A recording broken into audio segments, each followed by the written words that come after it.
Today we're gonna be discussing something that's very.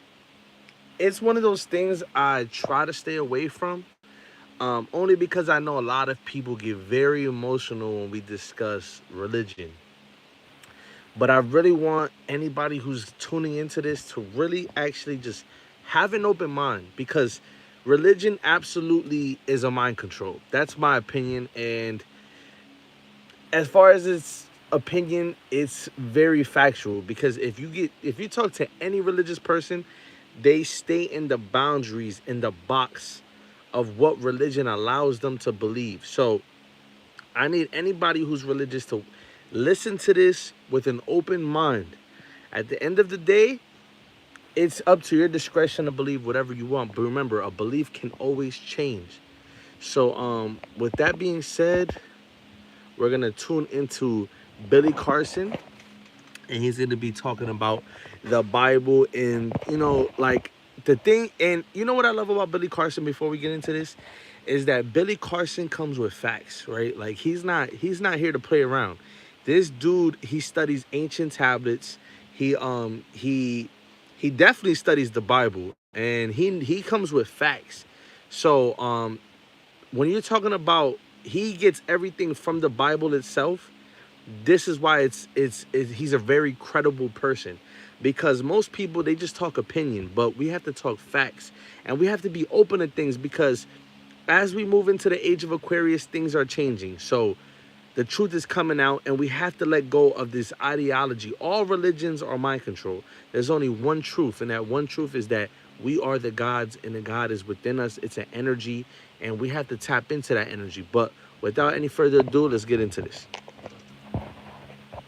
Bible is orchestrated, and you're saying that most people have been following Satan this entire time while they thought they have been following Jesus. Facts. My personal opinion is that the Bible is orchestrated and remixed in a way by this entity in order to lead human beings to their own demise, and that human beings themselves have been following and worshiping Satan this whole time. I began to do this whole report is how many people were really being killed by God and versus how many people were being killed by Satan. Approximately 3 million people were killed by God in the Bible, and Satan didn't kill anybody. Oof. And I was going, I just can't believe that this book is 100% about the creator of the universe. I believe that there's a God, but I also believe that the entity being written about in some of these texts is written by men and remixed by men. What is God? God is a frequency. Yeah. And it's our job to tune in. We've attributed God to a giant white Sky Daddy. Sky Daddy with the white robe, the big beard, and the magic wand to grant all of our wishes. And we want to turn God into a slave.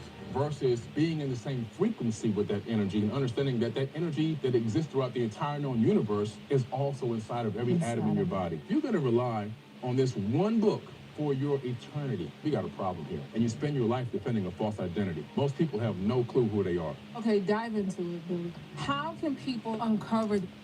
So let's just stop it right there. Like, we got to break all that down. Like, God is a frequency, and it's your job to tune into it. But they've controlled our minds to believe that it's something external. It's something outside of us that we have to pray to instead of looking within us. And it's so funny because when you look at the cells of a body and the anatomy of a human body, it actually replicates the universe. It replicates all the different cells. Think about how many millions and trillions of cells are inside of your body that all correlate with each other. And then look at the universe. There's trillions of stars. There's a saying, as within, so without, as above, so below. So everything is duality. We are the universe because we're living in a universe. Oh man, it gets deep, but we're gonna keep going. We're gonna keep breaking this down. Billy Carson is dropping knowledge. I need everybody to tune in. This, like I said before, this might be an uncomfortable discussion for a lot of people, but we have to be okay with accepting new information. Like he said, how can we give one book this all belief for your eternity?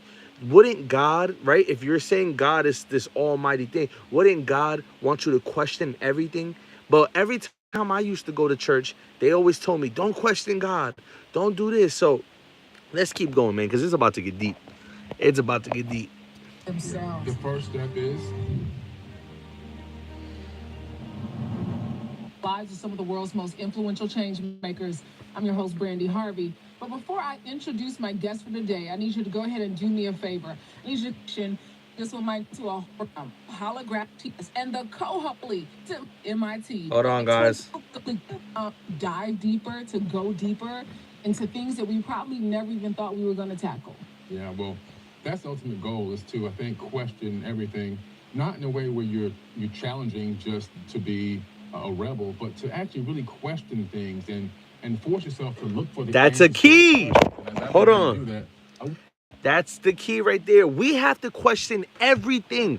Listen, if they're making us pay for food, if they're making us pay for water, if they're making us live on this planet and basically extort us for our own existence, we have to question the religions they give us. Because let me tell you something, religion was given to us. You're not born like, hey, the Bible's in front of me. No, you're given it. Let's be logical. And I want anybody who's watching this to chime in. Let's discuss this. Let's have a conversation. I really just want to have an open conversation. I'm not here to say I'm right or wrong or Billy Carson is right or wrong. I just want to have the open discussion. Religion is one of those things where like people are so stuck in it, they can't even think outside of it. And I was once religious. I once used to go to church every day. I'm talking about every day. Because like, church is not only on Sundays. You have the schools within it. You have the days where all the church people meet up. And then I had the youth group. So let's have this conversation. It's uncomfortable, but let's really break it down. If we don't have these conversations, we're never going to be able to expand past what we already know. So like Billy Carson said, question everything. Let's keep going. Want other people to do it. I didn't want to be the only one that I felt like was gaining a certain level of knowledge, because if I hoard the knowledge and I'm the only one with it, what good does that do the world? Yeah. Knowledge is not power, but the application of knowledge is power. And I want people to get knowledge and apply it in their lives. Woo! I love when you say the application of knowledge is power, because this has been a real journey for you. 1977, yeah.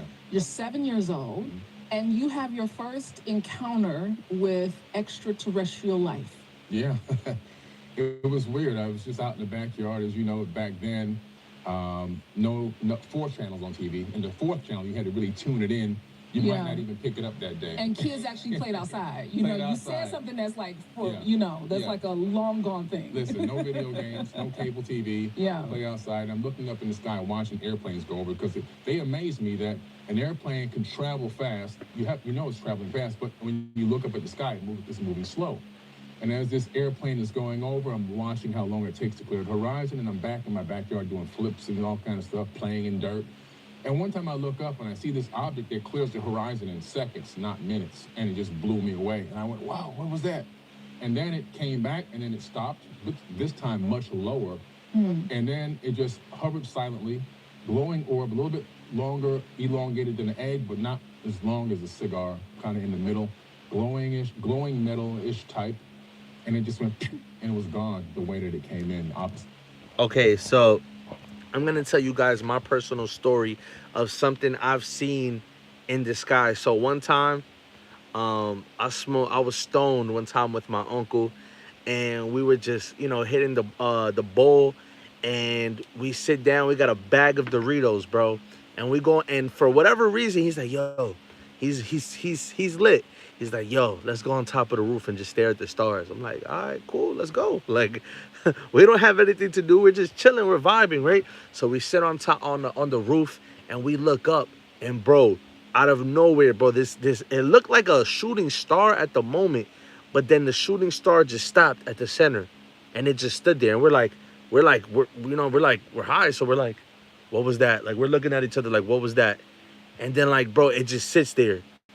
And for like 10 minutes, we're just talking. Like, this technology, you don't know if this technology is, like, they're probably looking at us from up there. So, like, we're like, bro, are we tripping? Because, a shooting star, you just see it moving like this. But this thing was moving, and it just stopped. And we're like, bro, are we tripping? Like, is this simulation glitching right now? And then guess what? Like, after like 20 minutes, bro, it just said, phew, like, at the speed of light. Like, it wasn't even moving at the speed when it entered. Like, it was cruising, stopped, boom, it just flew off. We're like, bro, I don't know if, bro, we were tripping for, like, the whole night, bro. We kept on smoking. We're like, bro, what the did we just see, bro? Like, did we really just witness that? So when Billy Carson says this, it's like, bro, this is very believable because these aliens, and this is gonna tie into the religion, because if you believe religion, then you have to question everything that exists out there. You can't just say, okay, Jesus is this, but no, everything in religion goes straight to demons. If you don't understand it, it's a demon, bro. Come on, bro. Let's keep going though. Direction. And I was blown. I ran in the house. I said, Mom, you won't believe what I just saw. I described everything to her, and that's when she said, she just stayed calm. Sit down, son, let me tell you something. There's been more advanced beings on this planet. She didn't say aliens, she said advanced beings on this planet in the ancient past, and everything that's been done has already been done. There's nothing new under the sun, which is from Ecclesiastes in the Bible. And she told me that they were ancient airports, and these beings just live on top of mountains. She said, you need to go to Machu Picchu, which I made one of my life's goals. In and Peru. When I finally got there, I understood. And that's why I dedicated my first book to my mom. And so, but that was in the 70s, and she had this knowledge already. That is the thing that fascinated me the most, because, oftentimes we, think of black mamas, who are definitely Christian, evangelicals, who are like, that's not, no. We don't do that. That's not of us, all the things. But your mom was so open, and she had, such a receptive, like. As a marketing consultant, there's no Hold on. Give me 1 second. with your clients. Give me 1 second. To say, let me tell you about this. Yeah. And her knowledge was just based on her own research. Yeah. There wasn't a lot of influence. Yeah, man. Carson is the truth. In the 1970s, she clearly had some experience, had learned some things on her own, and done some of her own research, had come to her own conclusions. But that pretty much opened me up to be a person that was open. I had already come to some conclusions just in doing. My father would make me do book reports on the biblical text, on the Bible. On book reports on the Quran, book reports on the encyclopedias. And so I heard began to see different things that contradicted each other within a lot of information. So my mind was already kind of forming a lot of questions. But when she told that to me, it really then truly opened me up to explore and not be afraid to ask questions and seek answers. Okay, so that led him to not be afraid and ask questions, right? Well, let me tell you guys my experience, bro. I went to multiple churches in my life. Multiple. I went to churches that were predominantly ran by African Americans. I also went to a predominantly Hispanic church, and then I've also went to ones that were predominantly ran by Caucasians. And every church that I went to, bro, every pastor told me that I couldn't question the things that were in the Bible. And that always blew my mind. I'm like, wouldn't God want me to question everything? If he gave me this almighty brain in here to comprehend and question everything, why would he not want me to question things? Why would he not want me to ask questions about what's in the universe? And so when Billy Carson is saying that resonates with me, because he's like, bro, I'm questioning everything. Once my mom told me that, I'm questioning everything. And that's very big for me. And that's what we all have to do as a human species. We have to question everything. That's the problem actually in society. We don't question enough. We're still paying for food. We're still paying for water. We're still paying to live. We need to ask questions. Why? Instead of just doing. We're like robots. We just do. We just wake up in the morning and we just do. No, let's start asking questions. Let's start asking serious questions, like what is going on in this reality. But let's keep going, because by 12 or 13 you were now questioning the contradiction of the Bible. Right. A lot of contradictory information, because you hear that God is good all the time, and all the time, and as he was then, he is now. But then I'm going, I just did a book report in the book of Deuteronomy. It wasn't that good, because I want you to go here, Billy, because I love this conversation that you have about the book of Deuteronomy. A lot of people were, being sent across different parts of the world, in my opinion, the world, but in the biblical text, let's say regions, to go and destroy other people. In the book of Deuteronomy, God himself orders people to go out to other locations, to other towns and cities. And it could be for any reason. One reason was because one person there spoke ill against me. One person. So God tells his team of warriors to go out, kill the women, kill the children, burn down the city, and bring the spoils of war back to me. I'm going, wait a minute. Why does God need spoils of war? Yeah. Why must women and children die? And it even says that if you find any virgins among them, you can keep them as your wives. Now we have, we have abduction, we have false imprisonment, and I'm going, this don't sound like a great entity or a great being. And so as I read more into it, I see other areas in the biblical text where, man, this sounds like a great entity or a great being, someone that you definitely would want to be a part of or be a part of you. But then in other areas, it was like a lot of murder, killing, and torture. And so I began to do this whole report is how many people were really being killed by God and versus how many people were being killed by Satan. And as I got through my entire report, my complete research, it took about 3 years, I discovered that approximately 3 million people were killed by God in the Bible, and Satan didn't kill anybody. Wow. Wow. Now, if you're a Christian, because he's specifically talking about God and Satan, which is like a Christian belief. We need answers. We need answers immediately. Because according to the Bible that you people worship, I once worshipped it as well. So I'm not sitting here saying I never believed it. I used to be a heavy Christian. God killed more people than the devil. So we need to really start questioning, like, if that's not mind-blowing to people, I don't know what is going to be mind-blowing to people. And I want to have this discussion instead of being mad. And see, that's the thing. When religious people get offended, they just shut down and get emotional. Let's really have an intellectual conversation. God killed more people than the devil. Why? If you're all loving and you're good all the time. I used to say that all the time. Come on, bro. Let's keep going.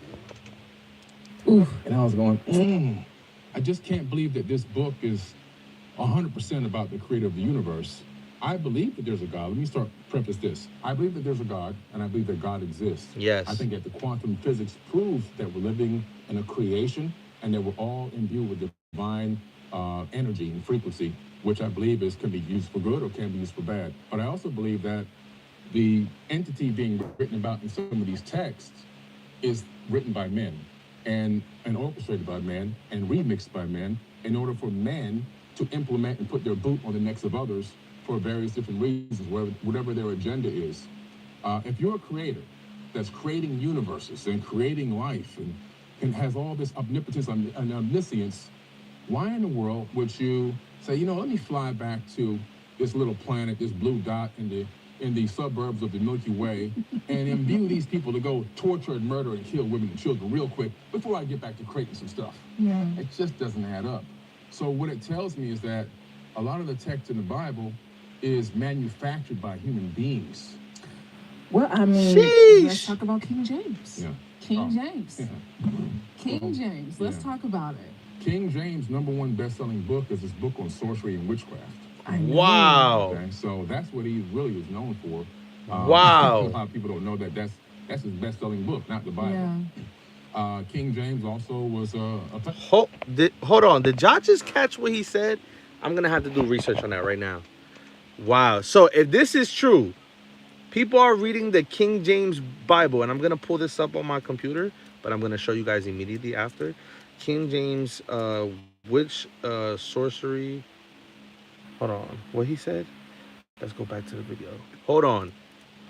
Because Billy, I'm going to see if Billy Carson is liable. I got to question him too. I'm not just questioning the Bible. So that's his best-selling book, not what he really was known for. Let's see this. A lot of people don't know that that's his best-selling. Oh, that's what he really was known for witchcraft. I know. Witchcraft. Okay, So King James witchcraft. He really was known for. Let's see. I'm going to search this up right now. I'm going to show you guys the screen in 1 second. King James witchcraft. If he wrote a witchcraft book and then he wrote a Bible, what? No way. No way. King James, let's see. King James witchcraft book. So let's see.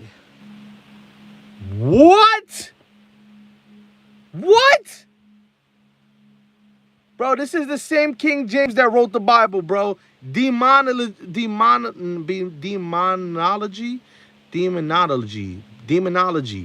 Bro, this is the same King James that wrote the Bible, bro. What the bro. Share this with somebody that is believes this, bro. Bro, Oh my gosh, bro. Demonology, bro. By King James, bro. This is the same one that wrote the Bible. So let's see. King James Bible. You see it? You see how they trick us, bro? You see how they trick us, bro? King James. There we go. King James Holy Bible. Bro, this is in front of us, bro. Bro, so far, Billy Carson is liable. So far, Billy Carson is liable. And this is why we have to... Wow, bro. What, bro? Bro, you guys need to share this with everybody that comes across this. Billy Carson just... Boom! He just knocked the lid off of the can, bro. Bro, so if you're just tuning in right now, I'm going to replay this. But Billy Carson just said that King James, that wrote the Holy Bible, also wrote a demonology book. And I just searched it up. And King James legit wrote a demonology book.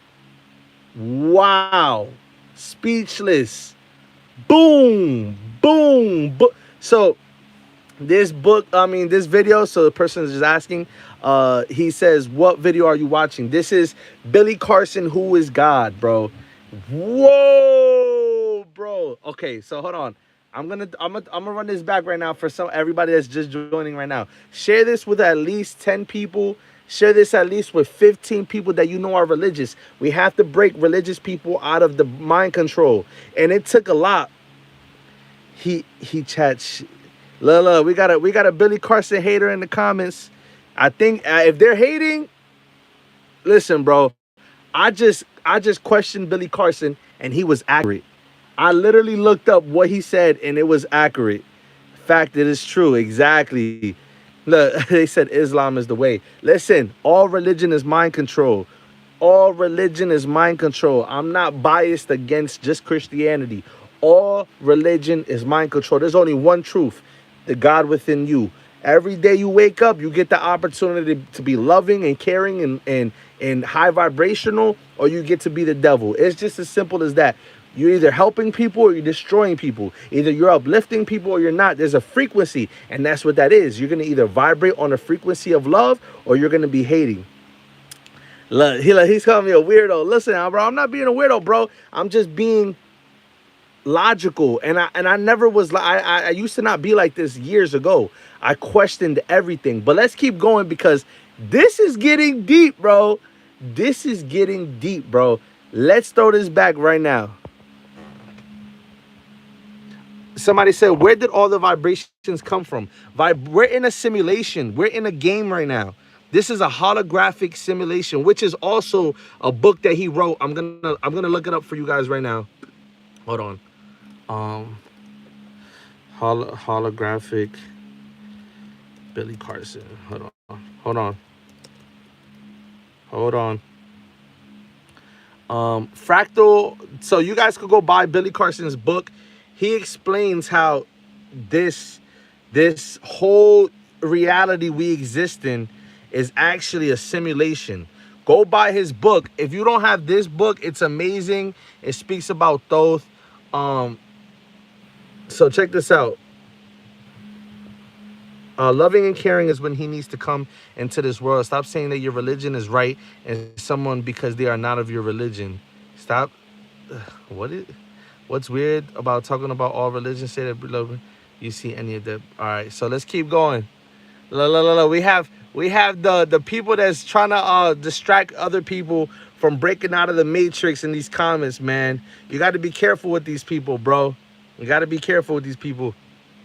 All right, check this out. Yes, Billy Carson dropped truth in the Joe Rogan episode. That was an amazing episode. If you guys are just tuning in, make sure you guys smash that like button. Make sure you guys hit that share button. You guys subscribe. Let's keep this ball rolling. People don't know that that's his best-selling book, not the Bible. Yeah. So hold on. The book is his book on sorcery and witchcraft. It's in the Bible is manufactured by human beings. Well, I mean, let's talk about King James. Yeah. King James. King James. Let's talk about it. King James' #1 best-selling book is his book on sorcery and witchcraft. I know. Okay, you guys heard what he just said. King James is highest selling book is on witchcraft. So I said, hey, let's question Billy Carson. Let's see if he's saying the truth. So I looked it up, and he has a book called Demonology, bro. King James Demonology. Like, wow. Wow. King James, the person who wrote the Holy Bible, wrote a bro. He wrote a demonology book, bro. Look at that. Okay, but we're talking about the current. You're right. Somebody said the Bible was written before King James. You're 100% right. But the fact is, current time today, people are reading the King James version. People who are worshiping, going to church every Sunday, are worshiping the King James version. What does that tell you? We could talk about the past all we want. Current modern day, people are reading the King James version. That is an undeniable fact. If you go into any church, you will see the King James version is the highest selling book. That is mind blowing. But let's keep going because Billy Carson is getting deep. Okay, so that's what he really was known for. A lot of people don't know that's his best-selling book, not the Bible. Yeah. King James also was a pedophile. What? Right? So he's a pedophile. So you're talking about a man that has no real morals. Wow. That is into dark energy and dark magic. And then, of course, he's now saw an opportunity to profit from putting this book together. And this book is heavily curated by the Council of Nicaea in King James. Constantine. Yes, Constantine, under the Pope's order, to create this book, which they call the canonized Bible, which people have the illusion that it was written in real time. In other words, somebody's following around. Hey, Jesus, say that one more again because I just didn't get that last sentence you said. Hey, Moses, can you repeat what God said to you on top of Sinai? I mean, come on. Yeah. The Bible was written long after these people were dead and gone. Wow. Okay? And again, when it gets down to being a prophet, I can predict that I'm going to pick up this glass of water and then I can pick it up. Prophecy fulfilled. You see, so when things happen after the time, after the event has already happened, when you write down things after the event has already. This is my hack for Hold on. Money.com. If you guys are tuning in here, make sure you guys are smashing that like button. Make sure you guys are tuning in, commenting. I mean, I love this. You know, in your book, you say that the most important lesson, frequency and vibration, have a direct effect on our reality and can even alter current and future events. That's right. Absolutely. So we're talking about the fact that what is God? God is a frequency. Yeah. And it's our job to tune in. It's our job to tune in. I love when you say that. I love that in your book. Yeah. God is a frequency. It's our job to tune in. We've misconstrued what God really is. We've attributed God to a giant white Sky Daddy. The Sky Daddy. The Sky Daddy with the white robe, the big beard, and the magic wand to grant all of our wishes. And we want to turn God into a slave. Oof. Every time something goes wrong, please God. And we're ordering God and we're ordering Jesus to take care and fix these issues and problems nonstop. And we're trying to enslave what our idea or concept is of God or Jesus. Okay, he dropped a lot, bro. So, bro, we are so busy. We are so busy that we're so brainwashed that we're literally trying to make God into this man in the sky that's just gonna help you because you matter more than anything. So somebody said, look at the Catholic Church. Doesn't the Bible say homosexuality is a sin and now it's accepted in Catholicism? Wow. That's a great point. Finally, some people that are speaking the truth. God is energy. God is absolutely energy. And you know God lives if you're looking for him in his temple, and the temple is your body. Woo! That deserves 1 million likes. Bro, if you guys are just tuning in, I love all the free thinkers that are joining this.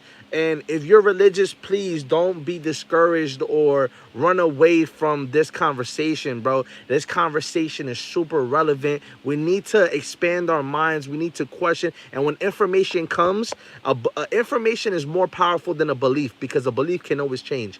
I know I'm a man, right? I don't believe that I'm a man. I know I'm a man because I have children. A belief can always change. So always keep that in mind for the religious people that are going to watch this. Beliefs can always change. You don't believe the sky is blue, right? No, you know the sky is blue because when you look up, you see the sky is blue. Somebody also said, you rock, homie. Thank you. I appreciate it. Make sure you guys are smashing that like button. Make sure you guys are sharing this with everybody you know. Even if it's an uncomfortable conversation, we have to question everything. That's all I'm trying to do. I'm not trying to say anybody's right or wrong. All I'm saying is let's push the envelope forward. I'm spiritual. I'm very in tune with my own spirit. Absolutely. Intuition is the most important thing you can have. Trust yourself. And I also wanted to elaborate on one more thing. Religion is like one of those things where like people are really, and please don't take offense to this because I was once this person. Oh God, help me. I need that new car. I need that new house. Bro, there's wars going on. And you think God is going to prioritize your selfish needs while there's kids being bombed? And that's another thing, bro. Religions are like pray, pray, pray. Bro, we have to get up and do something. When are we going to do something, bro? When are we going to stand up? Like, bro, we're paying for food. Let's logically think. Let's take away the belief aspect and let's logically think. We're paying for food. We're paying for water. We're working. We're working a job. We're working a job.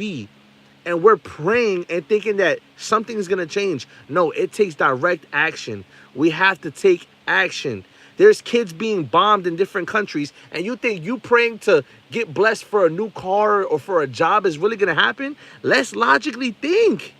Let's logically think. I'm not saying don't think outside. Let's logically think. You're praying for that new car. You're praying for that new job. And then in another country, hundreds of miles away from you, there's kids being bombed, blown into pieces by evil people that are controlling us. Can somebody explain that? Can somebody tell me and if I'm crazy, if this is not making sense to you, I need you to really take away the belief aspect and think logically. Let me know what you guys think in the comments. Does that make sense to you guys? Does that make sense to you guys? Because I feel like that's a pretty logical explanation. Make sure if you guys are just tuning in, a bunch of people tuning in right now, make sure you guys are smashing that like button. Make sure you guys are commenting. I love the interaction, this discussion we're having. Like I said, if you're religious, I'm not judging you. I was once religious. I'm just trying to push the envelope forward with how we think about things. That's all I'm saying. Somehow us humans are not always good. Exactly, because people choose to do evil. But naturally, your natural state is love. Our natural state is love. And we have to care about the planet and do something to change the planet. We have to come together and unite and nurture the planet. Help the kids that are being blown up in different countries. Come on, bro. Wheezy, bro, it makes sense. Exactly. We are divine Christ consciousness, divine spark living in a human existence to be the best version of ourselves. Boom! Again, and I love your name, bro, because your name is Sovereign Being. And if you guys don't know what sovereign means, go look that up now.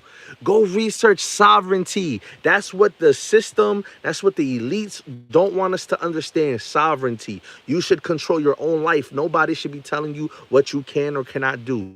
As long as it's out of love, nobody should ever tell you what to do. Make sure you guys are smashing that like button. Make sure you guys are hitting that. Everything is energy and it's what we invoke. Let's continue to this video. I appreciate everybody in these comments. Where did the planet come from? Bro, we're living in a holographic universe. This is a holographic, this is a simulation. Nothing is solid matter. Even the planet, everything is a hologram. It's a holographic simulation. That's why the Matrix broke this down. But a lot of people are so brainwashed, they didn't understand the Matrix. What is shown in the Matrix? A bunch of numbers. Numbers. Everything is numbers. Numerology is the key to the universe. Everything is numbers. Everything is numbers. How did it get here? There's some higher dimensional being that created this hologram. That's all, because consciousness, energy cannot be created or destroyed. So you can't just show up or pop up. You already existed before you knew you existed. You planned to come to this planet.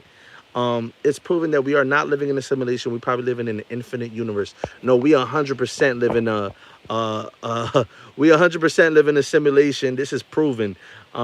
He said, "What you smoking, bro? I'm smoking that third eye open." You're probably on fluoride products that keep you brainwashed, so you can't even grasp what I'm saying right now. Um, Everything I'm talking about makes 100% sense if your third eye is open, which is your third eye. If you guys don't know what your third eye is it's connected to the universe. It's literally an antenna. Everybody has a pineal gland. Do your homework, do your research on a pineal gland. A pineal gland is directly in your brain, and it literally looks like an eye. And when you brush your teeth with fluoride products, I'm gonna show you guys right now actually. um Anybody who's saying I'm crazy right now, they're probably looking at their phone like this. Hold on. Anybody who's saying I'm crazy is probably looking at their phone like this. And I mean this in the most respectful way ever. Hold on. You guys are giving me that fluoride stare. You guys are giving me that fluoride stare across your phone. If you think that what I'm saying is crazy, you're probably using fluoride products and you're probably brainwashed, bro. You're probably looking at your phone at me like this. Stop using fluoride, bro. Please. Please. I'm on live. He said your third eye isn't open because you wouldn't be on live. That is absolutely insane to say. I'm on live because I'm trying to awaken the lost souls of the world. And I'm following my sole purpose to let people know that everything that we are all believing is a lie, including religion. Not just religion, but every aspect of our existence is literally created to keep us vibrating low. He said, how much do you meditate? I mean, meditation is like an everyday thing. I don't have to close my eyes and go like this. So I would say very often, very often. I'm always in a meditative state. I try to keep my vibration on a high level. Future or Lil Duke. I'm definitely going with Future. I'm definitely going with Future. I don't know what that had to do with this, but I like the question. I'm definitely going with Future. If you're just joining right now, make sure you're smashing that like button. I want to see those likes going up. If you're in here, make sure you guys are smashing that like button. We're going to keep going about religion. Let's keep going. Billy Carson is dropping knowledge, bro. Wow. It makes sense why his name is so let's see. We are all multidimensional time travelers by intent of will. We build our realities by our intent and will and feelings and emotions. Woo! Yo, listen, sovereign being, you are on point. You have been on point the whole time you've been commenting. People, if you're not paying attention, I need you guys to pay attention to his comments. Did you just say Billy Carson is dropping knowledge? Of course. That's why his name is called Forbidden Knowledge, because he's giving you knowledge that they don't want you to know about. He said, you listening to Future? I mean, Future's cool. Like, you know what I'm saying? I mean, I just wish he would use his talent to awaken the masses.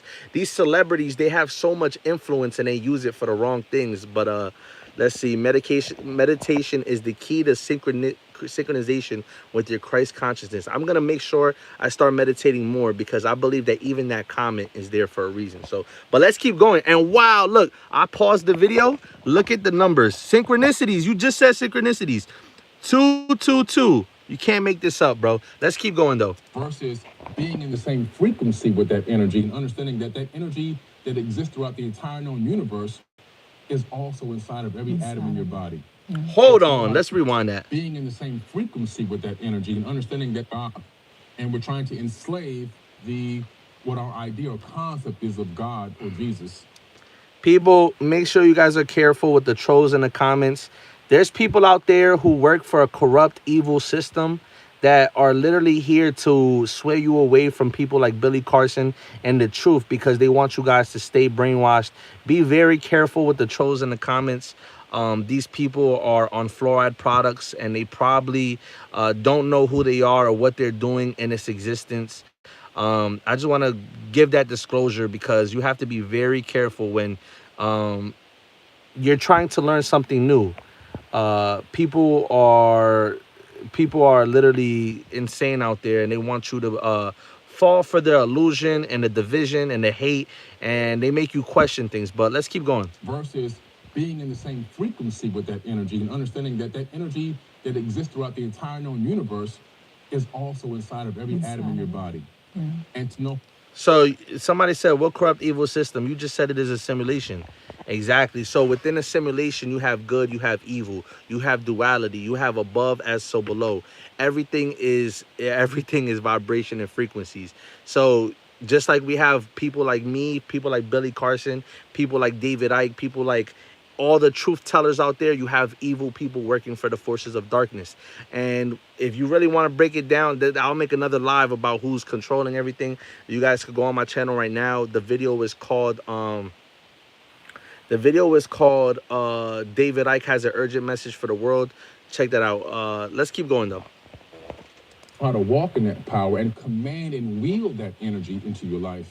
Instead of hoping, begging, and wishing to begin to understand, you can command your realities. Woo! You have a certain level of control, not the massive level where you can create a planet, but because we're a fractal of the God whole, we have a certain amount of power imbued in us, and the proof of that is all around us because we're living in a world that has been manifested and created by humans. Yeah. The microphone is created by humans. The clothes I'm wearing created by humans. The camera's created by human beings. All from conscious thought manifested into solid reality, into the third dimension. So we ourselves are co-creators in this reality, and we take it for granted every single day. We think we have no power, but we do. Like, I'm already like in love with this conversation. We think we have no power, but we do. Yeah. In your book, you talk about, in the Emerald Tablets, you talk about how the Emerald Tablets came 36,000 years before Jesus even walked the earth. Yes. And Jesus, when we talk about Jesus, he was a student of the Egyptian mysteries. Yeah. He learned reincarnation. He learned, what else in India, right? In meditation. In India, he learned the mystic arts. In Tibet, he learned Qigong and Reiki healing with the hands. Yeah. Confirmed by the Dalai Lama, by the way, in recent times. As the information has been handed down and passed down from Dalai Lama to Dalai Lama. This was confirmed through also Robert Grant, who visited with the Dalai Lama, verified just a few years ago, not too long ago.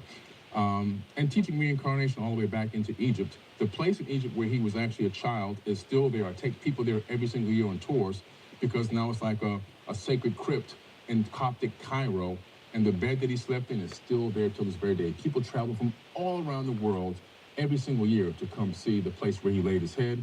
And then there's a map outside the Coptic church that shows his path as he traveled throughout Egypt, learning and gaining more knowledge and information. And then, of course, this information, by the way, people, where's this information? It's in the Gospel of the Holy 12.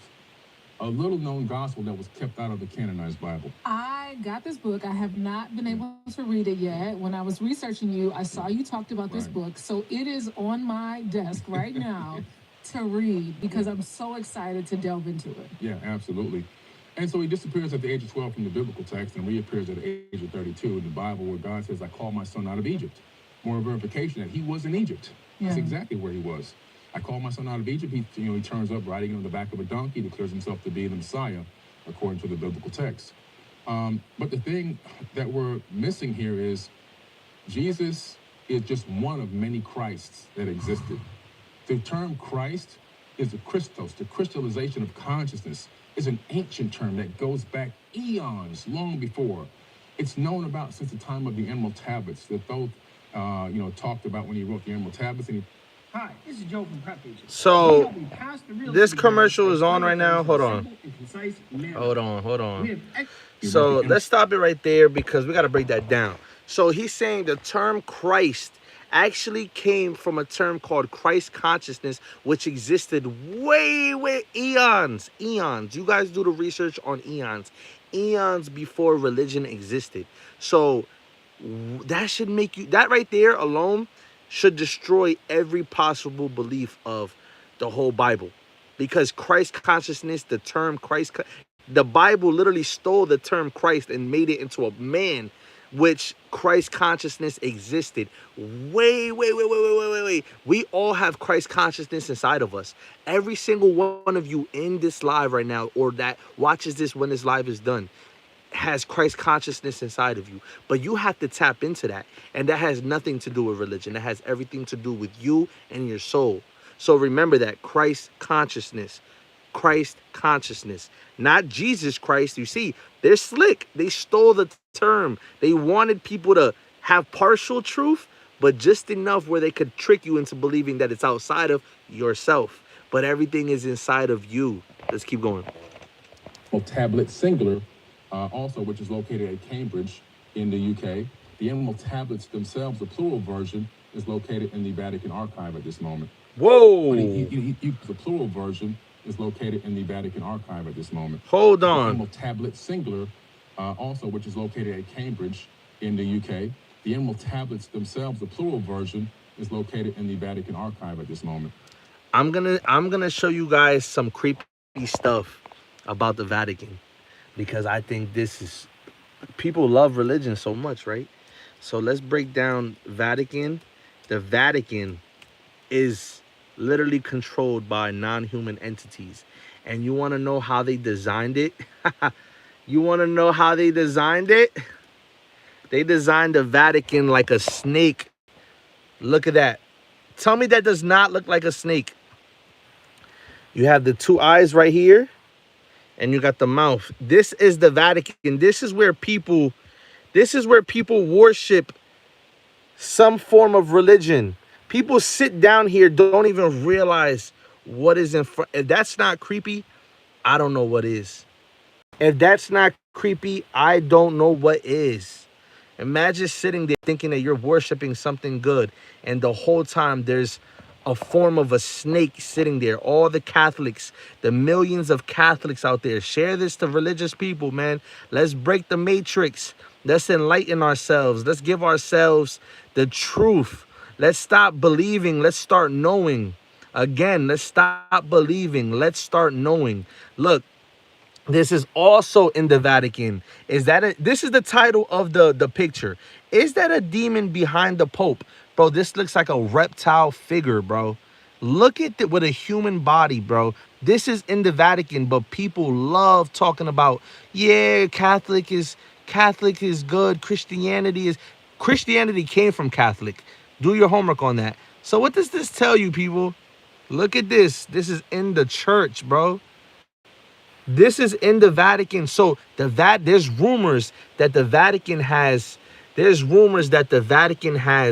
a bunch of information. Like he just said, the tablets of Thoth are in the Vatican. Why do they have these tablets?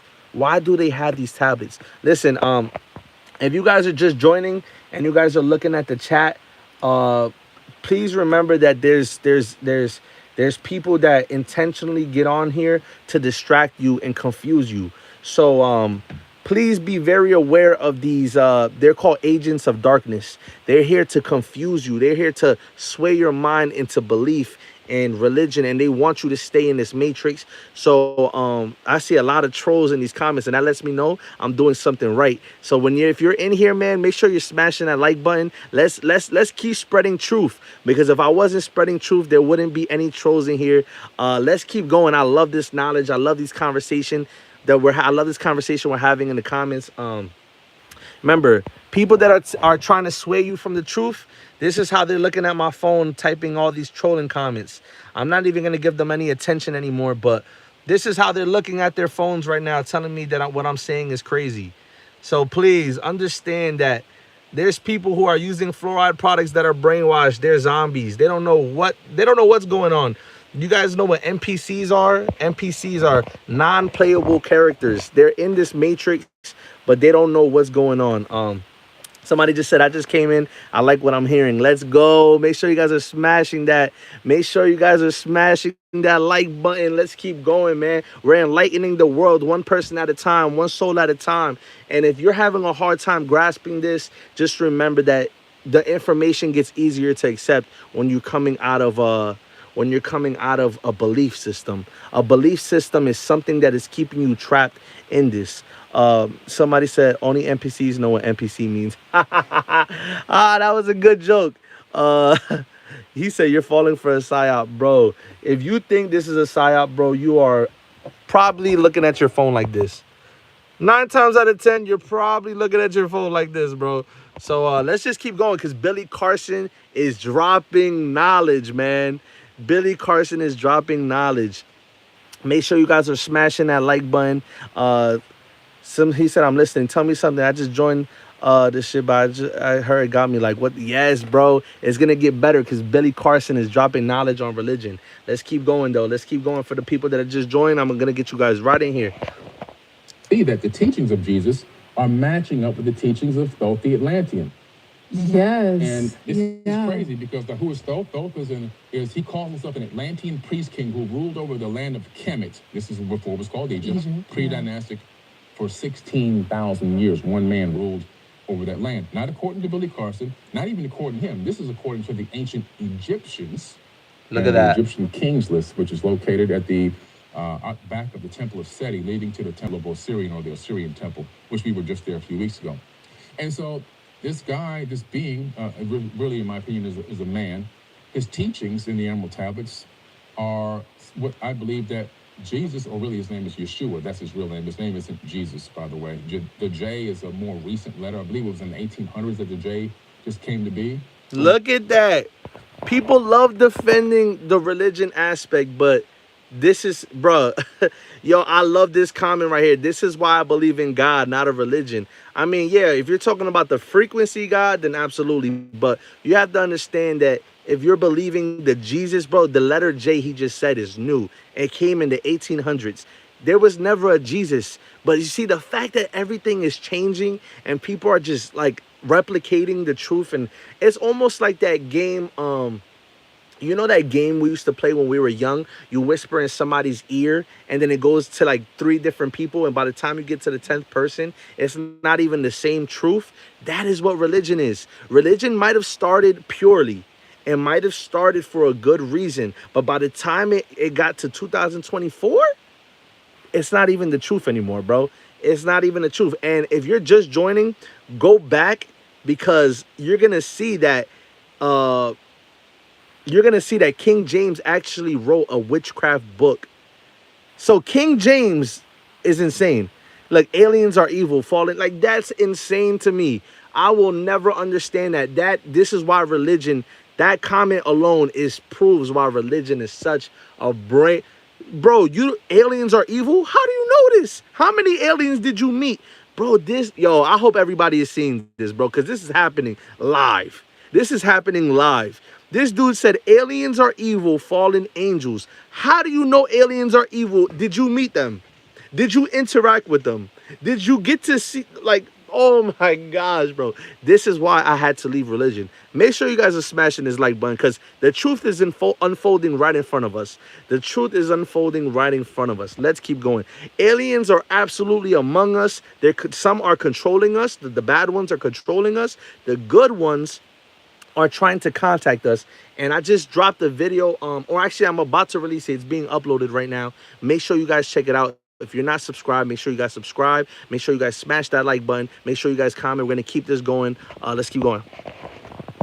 When you're calling on Jesus, you're really saying Isus. And when you call on Isus, you're calling on Zeus. Zeus. I learned this in your teaching. Yeah. You call on Zeus. You're calling on Zeus. You're not calling on the person you feel is like God, or the right hand of God. You're calling on Zeus, which Zeus dates back to the ancient Sumerian tablets beyond the Greeks. Translates his name back into either Anu or Enlil, depending on the Babylonian or Akkadian text. So you're calling on some brutal rulers. You're not really calling on the name of Jesus. You're calling on people that masqueraded as gods in ancient times. So when you call on Jesus, you are masquerading evil people. So this is deep. Wow, we have people in here from France. Wow, that's love, bro. And I appreciate your opinion, bro. He said, I don't think you're right or wrong. And listen, bro, I'm not saying I am right or wrong. I'm just throwing the truth out there, bro. I'm just throwing the truth out there, man. Let's keep diving deep into this, man. This is awesome. We got people from France tuned in, bro. If you're just joining, man, make sure you guys are smashing that like button. Make sure you guys are showing love. Make sure you guys are subscribing, man. Let's keep going. Let's keep going. This is an amazing conversation. I love it. Billy Carson is dropping real knowledge. Listen, the thing is, bro, you don't have to believe anything, bro, because the truth is the truth, bro. And knowledge is not opinion. Knowledge is proven. So as much as we want to say we don't believe anything, he's coming with facts, bro. He's coming with facts. The Bible was written by a man who wrote a witchcraft book. That alone that alone is enough for me to say, nah, I'm good on it. But let's keep going. But Jesus' information in the New Testament of the Bible, as you look at it side by side, which I do in my book, Yeah. Emerald Tablets, 36,000 years ago, Jesus 2,000 years ago, you begin to see, wait a minute, he's saying the same thing. This is proof that either that his teachings came from this ancient wisdom, or maybe he is an incarnate of Thoth himself. It could be either of the two. I mean, it's just Wow, it's up for speculation. wow, we got people in here from New Zealand, man. Let's show some love, man. That's amazing, bro. I love it, man. Make sure you guys are smashing that like button. Make sure you guys are here. Look, somebody said, bro, you should read the Bible and you would find out. Let me tell you guys something. I was once a Christian. I once went to church every Sunday, went to youth group. I did all of that. I went to church when my own family never participated with me. I would go to church by myself as a kid. I wanted answers. I came to this planet for answers. I incarnated into this body that you guys are seeing, this meat suit. I came in here to find answers. I was a kid going to church. I read the Bible in and out, and I questioned a bunch of stuff. And every pastor in multiple churches I went to told me, don't question Jesus. Every pastor told me, Jesus is the way, no other way. And I really started thinking as a kid, like, whoa, why? This is deep. This is deep. Yes, I came to this planet. I chose to incarnate into this planet for this very moment that everybody is watching. You see, you don't understand your purpose yet. We all have a purpose. We all came here for a specific reason. I came here to enlighten other souls that are lost. Every single one of you that are watching this, you guys are being enlightened. Even if you're having a hard time grasping the information, you are here for a reason. Don't think that you're not here for a reason. You are here for a reason. You are here to enlighten yourself. You are here to embrace the Christ consciousness within you. So one thing we can all grasp from sacred scripture is that love and peace and respect will elevate us, but hatred towards one another is going to destroy us. Absolutely. And this is the problem I have with all religions. Everybody says, my religion is right. My religion is right. My religion is right. Your religion is wrong. Your religion is wrong. If you don't believe in God, you're a bad person. That alone is evil. I don't even want to be around people who feel like they're almighty, and if you don't believe what they believe, like that's an evil way of thinking. That's why wars happen, because everybody feels like they're right. Everybody feels like they could tell you what to believe and how to believe it. No, bro, the truth is the truth, bro. We are all God and God is within us. At the end of the day, we have bigger fish to fry. We are all being controlled on a global scale. The whole planet is being controlled by benevolent beings who openly show themselves in movies and shows. So come on, bro. Anyways, let's keep going. But the words that he's speaking were already spoken tens of thousands of years prior. He's regurgitating something he learned, or maybe he's teaching, in terms of him being the reincarnation of this entity. And people say, well, there's no reincarnation in the Bible. Well, I've done this Bible about 200-300 times back and forward. The Bible says specifically, you will not be spirits without bodies. Woo! You will be given a new name and a new body. Yeah. And you will not, it says not, you will not be a spirit without a body. And so what does that mean? That means you're going to be reincarnated, just like a video game. You mess around and don't clear the level, you get another chance. Video games are just a fractal of what we're living in, this consciousness that we're living in. We only recreate things digitally that are already innate in our DNA.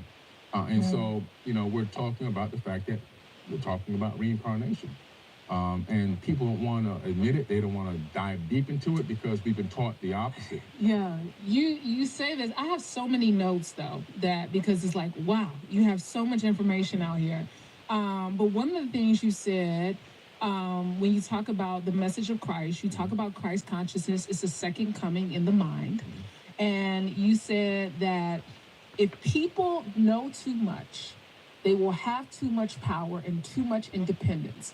This is what disturbs those who try to hold secrets of the kingdom while also trying to control people by that knowledge. Yes, facts. That's deep. The whole secret to power and control is to dominate every aspect. I guess it's like, I don't need those. I guess it's just saying, Brandy, you don't need these notes. You know this information. Listen. That was a mic drop. That was a mic drop. It was. Listen. The secret of control and power and domination is to control the flow of information. you know, only 5 corporations own all the media companies, and they control the flow of information that we see on TV, which is why I don't watch the news, because the news will poison you and will trigger your fear mechanism and have you in fight or flight 24/7. And once you're in that mode, they can bend you and mold you to any particular way they want. They can make you take the Jabberwocky, you know what I mean? They can make you, you know, do things that you don't want to do. Hold on. Did y'all hear that? Every media in the planet is controlled by 5 corporations. And who's behind those corporations is what you have to do homework on. But, bro, they control the media. You think they're going to give you a Bible that shows you how to enlighten yourself? Of course not. If you control the planet and you have control over 8 billion people, why would you give any of these people the truth? Think about that. We know people around in our circles who are manipulative that will keep secrets from you if they have a way to make a lot of money because they want to have more than you. Imagine if you control the planet. You think you're going to give people a book with the truth in it? Absolutely not. And if you say yes, you are delusional, bro. You think you think these people that control the planet are going to give you the truth in a book? Of course not. That's why we have to go within, because the truth is within us. The truth is within you. And you hear what I'm saying? I'm not telling you to go worship anything else. I'm saying look at yourself in the mirror. Take your power back. Believe in yourself. Let's keep going because he's dropping knowledge, man. Give Billy Carson a like in here if you're watching this, if you've been in here, whether you agree with me or not, whether you're just here observing. Make sure you guys are smashing that like button, man. This is a great conversation. Let's keep this shit going. Can bend you and mold you because the news will poison you and will trigger your fear mechanism and have you in fight or flight 24/7. And once you're in that mode, they can bend you and mold you to any particular way they want. They can make you take the Jabberwocky, you know what I mean? They can make you, you know, do things that you don't want to do. They can make you argue with your family over right wing and left wing and Baptist and Pentecostal. I mean, they can really control you, and they can take away your rights too. They can easily snatch rights away from you through fear. And so, but that technique is not new. That's an ancient technique that you find in all these ancient texts, tablets, scriptures, papyruses, and even in the biblical texts. You discover the fear tactic is the most widely used tactic to control people. You know, you're gonna burn in a lake of fire if you don't take Jesus Christ as your Lord and Savior. Well, where does lake of fire come from? Let's look into that. I did. The Roman Catholic Church added that to the biblical text. Woo! Yo, what did I say?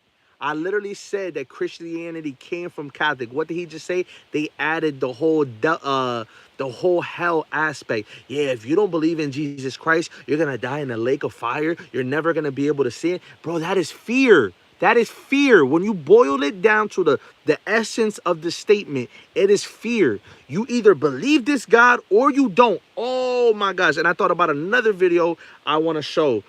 Oh my gosh, bro. Look at that. You said it and he said it. Exactly, bro. I literally said that Christianity can't, bro. I need likes. I need likes in here. I need to see at least 30 likes go up right now. I literally said that. And I haven't even watched this. I'm putting this on here with you guys. So that is insane. And this is what I mean, bro. Everything is literally fear in religion. In religion, everything is fear. You believe this or you're never going to see heaven. You're never going to see love. If you don't believe that's a fear. That's what manipulators do. That's what, you know, we all know that one girl who's like, if you don't take me shopping, then we're done. That's the same thing. That's the exact same thing. Come on, bro. Come on, bro. Like, you're going to sit here and tell me that's not fear? Bro, Christianity is fear-based at the essence of it. At the essence of religion, it is fear-based. You believe me or you go to hell. You believe me or you never see heaven. You do believe me, you're going to see the most beautiful things. That sounds like a narcissist, bro. That literally sounds like, bro, that sounds like that just sounds like somebody evil. That just sounds like somebody who like just wants you to believe their beliefs. You believe me or you go to hell. You believe me or come on, bro? How do you know? Who's been there? Come on, man. Come on, man. And there's a lot of people who are religious that they can't stand this truth, man. Look, preachers are liars. Exactly. Hold on 1 second, bro. I got to take this out. Come on, bro. Come on. Listen to your heart. Exactly. Your heart is the truth. Your heart is the truth. Let's keep going, though, because this is getting deep. Let's keep going. We're going to be raptured away while the infant, the Roman, well, where does lake of fire come from? Yeah. We use tactic to control people. You discover the fear tactic is the most widely used tactic to control people. Yeah. Fear tactic. In a lake of fire. Yeah. If you don't take Jesus Christ as your Lord and Savior. Well, where does lake of fire come from? Yeah. Let's look into that. I did. The Roman Catholic Church added that to the biblical text. You know, we're going to... Somebody said, I will never go back to church. The beast is there. Whew. That's deep. That's deep. That is extremely, extremely, extremely deep. Yes, bro. Yo, this is insane, bro. These comments are insane, bro. Drop a like if you're here. Drop a comment if you're in here. Let's go. Be raptured away while the infidels or the non-believers are just stuck here suffering on the planet. John Nelson Darby, 1830, added that to the Bible as a cliff note, which eventually worked its way into doctrine and teachings. Let me tell you, Billy, the Rapture, it was a movie that came out when I was like in high school. And when I tell you that movie. Okay, so before I continue, somebody said the Bible says the temple is within you. I'm sorry if the beast is there. Okay, I agree with the fact that it's saying that, but the fact that it's coded in those words is enough for me to be like, nah. That was what it was for me. I had to decode this book. This Bible has codes. Why would God, right, Jesus, want to make you decode something instead of just telling you, if you're the Almighty, if you're the ruler of everything, if you are all the all, what do religious people say? The all-loving, the all-knowing. If you're all-loving and all-knowing, why would you give me a book to decode? Why not just tell me the truth? I mean, bro, there's bombs going off in different countries. There's countries being blown up. There's innocent kids who have nothing to do with war being innocent, K-I double hoppy stick E-D. They're being offed. Come on, bro. You're the all-loving, and you're not stopping wars. You didn't stop slavery. The indigenous people of Puerto Ricans, what I am, Puerto Ricans, there's a film I want to show you guys that I'm going to get to at the end of this that show literally what happened. God is real. God is a frequency. Religion is not real. Do not confuse those. Do not confuse religion and God. God and it's not a man. It's not a man, bro. God is not a man nor female. It is an energy. It is an energy. I hope you guys hear me clearly. It is an energy. Let's keep going. Had me so shook. You know, they watched it as a movie night at church. I remember it. Everybody was watching the Rapture, and I just spent every day like, I hope I'm not gonna get caught up in a rapture. Yes. But I think what has helped me on my own spiritual journey is that I have not been afraid to question what I believe. Yeah. I have not been afraid to question. Question what you believe. This is how you evolve as a human being. You must question what you believe. Once you become stagnant in the way of thinking, you're easy to control. Let's keep going. People are not willing to question. They have, taken the program pill, and they're just programmed to whatever that's been told to them. Right. Well, you see, they're afraid. Yeah. It's the big fear. If I question, that's going to put me in a situation where I'm questioning God. I got to have the blind faith. Yeah. The Bible says my people die for a lack of knowledge. Yeah. I'm going to throw the Bible right back on. Woo! There's two sides to the Bible. One side telling you to ask questions, dig deeper, get the knowledge, seek, become a seeker. And the other side of the Bible is telling you to shut up, be quiet, be a good slave. Yeah. Even in the New Testament, people are like, there's no slavery in the New Testament. Yeah, there's slavery in the New Testament. The letter to Ephesians says, honor your slave master as you would honor me, talking about Jesus. Yeah. Okay. You heard what he just said. That's a real verse, and I'm going to look it up. Honor your slave masters in the Bible. And anybody in this comment section who is defending religion, defending Christianity, explain why God would tell you to honor your slave master. And it better be a good explanation. It better be a great, because if you defend this, bro, I know you're a slave. I know you're a slave. Wow. It's even worse than I thought. It's even worse than I thought, bro. Slaves, obey your earthly masters with respect and fear and sincerity of heart, just as you would obey Christ. What the what? What? I need comments. I need comments. I need answers. All you people defending this, I need answers. I need answers immediately. Come on, I'm waiting. I'm waiting. The first one that says something, I'm saying it out loud. Give me an explanation why God would tell you to obey your earthly masters with respect and fear. Why would you want to fear anything? Why would you want to fear anything? Why would you fear any man? No explanation can be given. Thank you. I need I'm staying here until somebody says something stupid. Somebody is going to say something stupid in this chat. Somebody is going to try to justify this. Somebody is going to try to justify this. I promise you somebody's going to try to justify this. I need answers, bro. I need answers. I need answers. And it's funny because nobody is saying anything in these comments. I need answers. Slaves, obey your earthly masters with respect and fear. Why would somebody say that? What? This dude said dummy. Slave in the context means in prison. Dummy, learn context. Bro, what are you saying, bro? Bro, let's keep going, bro. Bro, you found the glitch. I sure did.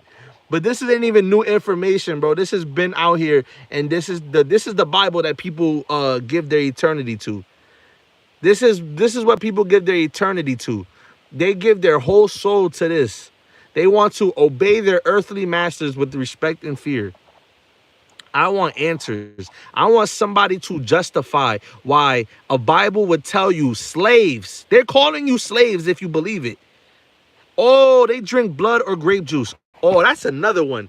That's another one. We're going to get to it. We're going to get to it because this is just getting deeper and deeper and deeper and deeper and deeper. Bro, I was once a Christian.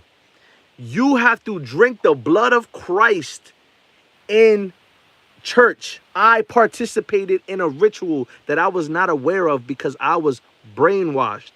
I was brainwashed. They made us drink wine that was red. Everybody did it at the same time. Do you guys understand that that's what satanic societies do? They take real blood and they raise it up and they drink it. And then they give you a cracker and say, this is the flesh of Jesus. That is deep. That is scary. That is scary. That is scary. Somebody said, absolutely, it's a cult. It's a cult, bro. It's designed to make you a part of the ideology, bro. This has to go viral. If this video does not go viral on everything, people are insane.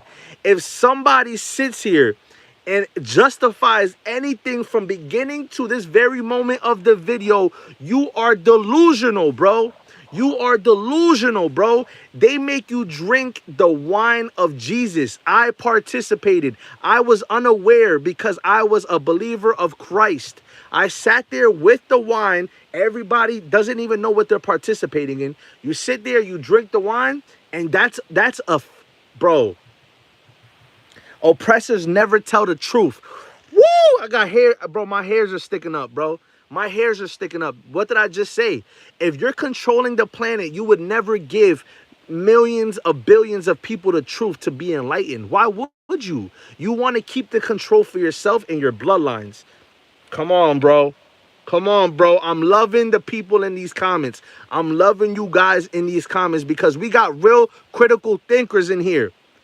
We got real critical thinkers in here. Shout out to every single one of you that is tuned in right now. We are on a high vibration. We are cracking the code to the matrix. We are cracking the code to the matrix. Shout out to everybody in this live right now. Make sure you guys are smashing that like button. Make sure you guys are, I need to see those like buttons going up. Again, I need somebody to justify this. I need somebody to justify this. Slaves, obey your earthly masters with respect and fear and sincerity of heart, just as you would obey Christ. What? What? What? Come on, man. Come on, man. Oh, man. Come on, man. Come on, man. You know why, people? Because when we take our power back, the people who gave us different religions, they stand no chance. We're going to take back this planet. We're going to nourish this planet. We're going to save the kids that are being bombed. We're going to save all the people who are lost believing religion. That's why, bro. That's why, bro. Let's keep going, though. Let's keep, yo, listen, I need you guys to share this with, this alone is going to debunk religion. This video alone, this live is going to debunk religion. This live is going to debunk religion. Share this with everybody you know. Let's keep going. Billy Carson is popping it right now. So what are we looking at here? Who's writing this stuff? Yeah. Is a all-knowing, all-loving God who has omnipotent and omniscient powers going to approve a race of people being completely enslaved? And also, is this person who's saying, I'm the master of all creation, going to give chosen people specific lands that they can rule over? Yeah. We're being chosen people. We're all supposed to be chosen people. We're all human beings, but there's a chosen people within the human race that has this extra benefit. It even talks about the fact that they'll be allowed to the inner gates. Yeah. While the other people that aren't the chosen ones, you can get to heaven, but you can't come in the gate. I mean, Yeah. come on. So this is all dividing. Exactly. Jesus is telling you who can and cannot go into heaven, bro. Come on, bro. Come on, bro. Because you believe him or you don't believe him. That's not a good enough reason. That's not a good enough reason, bro. Everybody should be entitled to believe what they want to believe.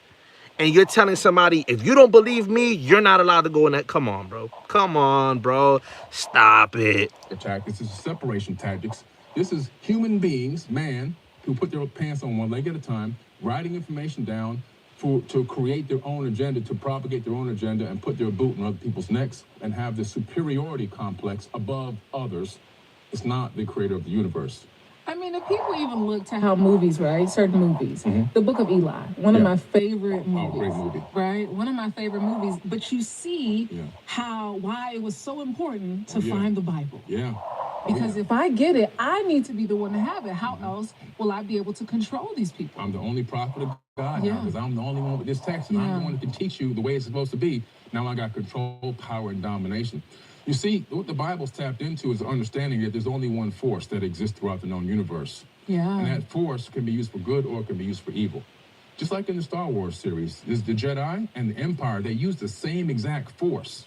It's the only one force. But depending on how you want to manipulate that force, you can destroy people or you can uplift people. If you look at all... I literally said that. Did I not say that? I said every day you get the choice to either be God or Satan. You're either uplifting people or you're bringing people down. Either you're giving homeless people food, you're caring about, you know how many people see homeless people? Bro, I'm gonna tell you guys a story. One time I'm driving with my wife and I literally look to the right and I see a homeless man moving his head. I mean, like getting comfortable with a shoe. And I'm like, bro, I just started breaking down in tears, bro. I'm like, no, bro. No, bro.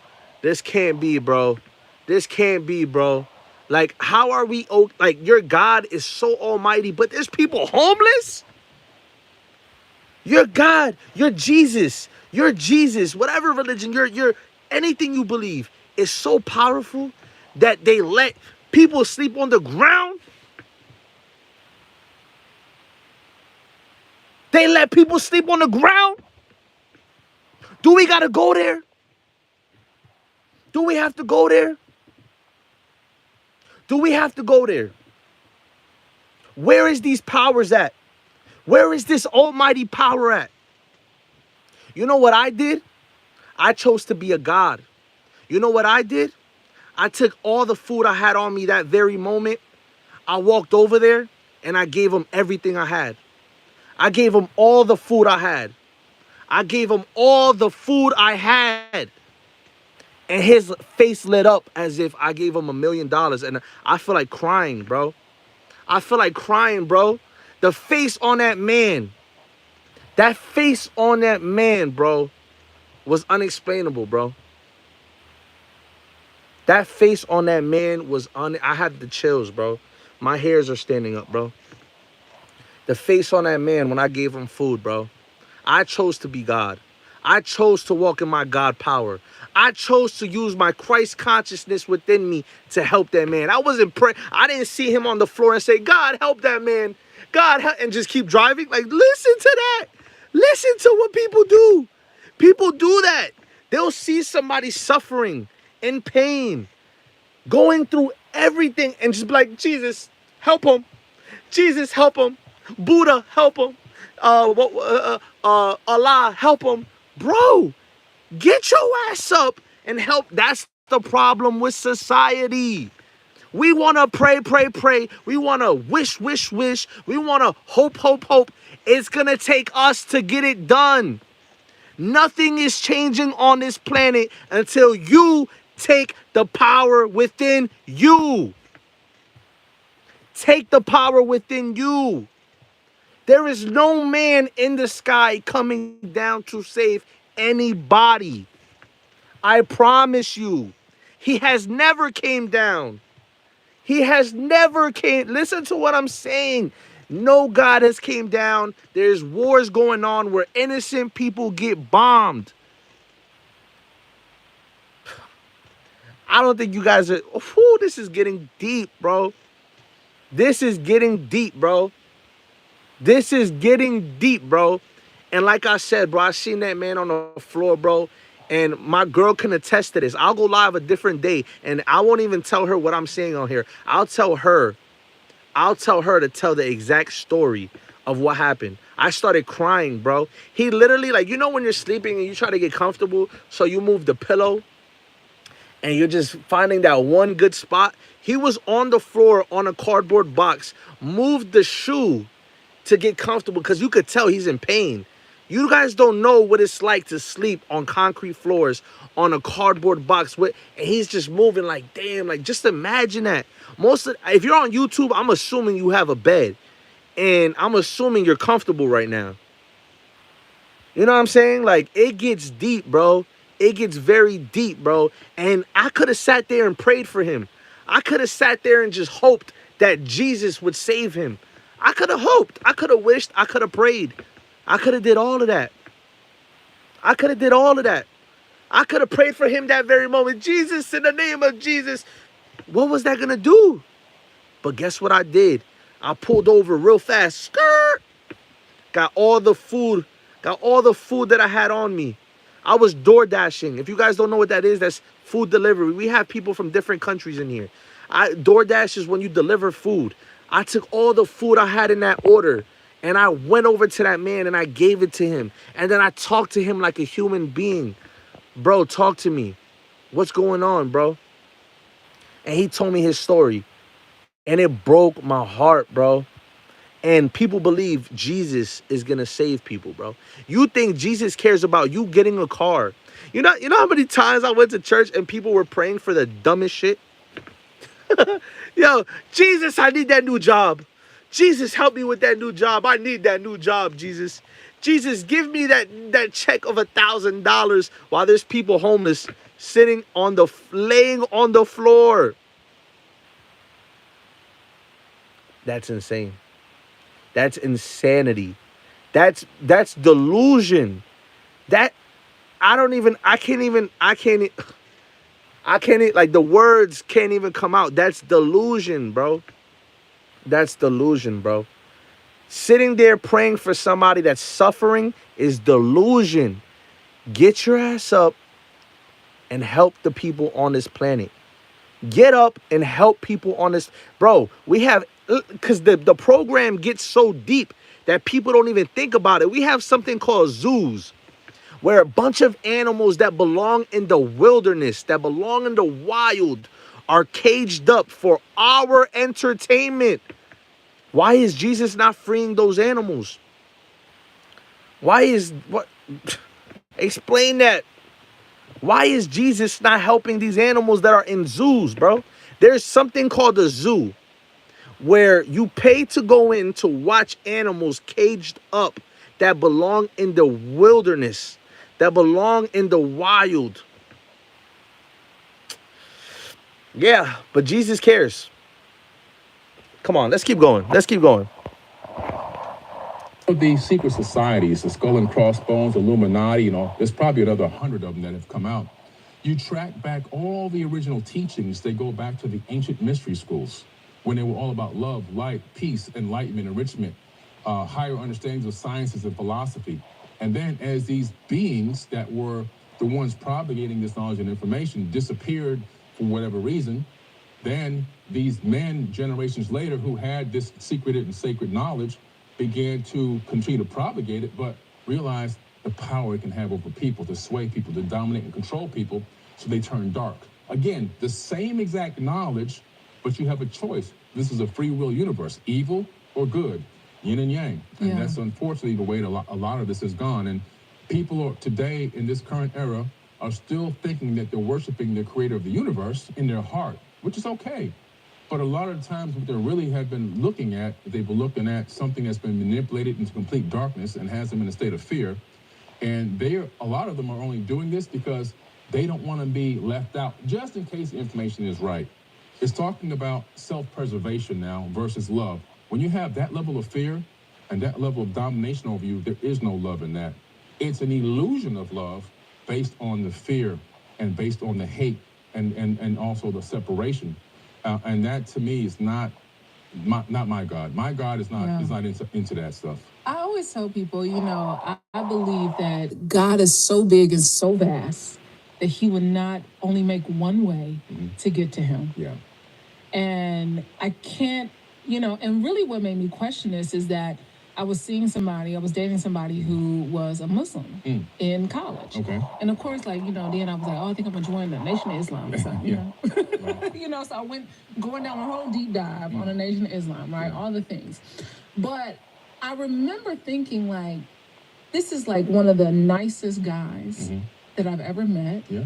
Servant's heart, good to people, kind to people, a loving man. And you're telling me that because he doesn't follow Christ, he's not going to see heaven. That's what they tell you. And I knew in college that, wait a minute, this is not it. Something ain't, the math ain't mathing. The math ain't mathing.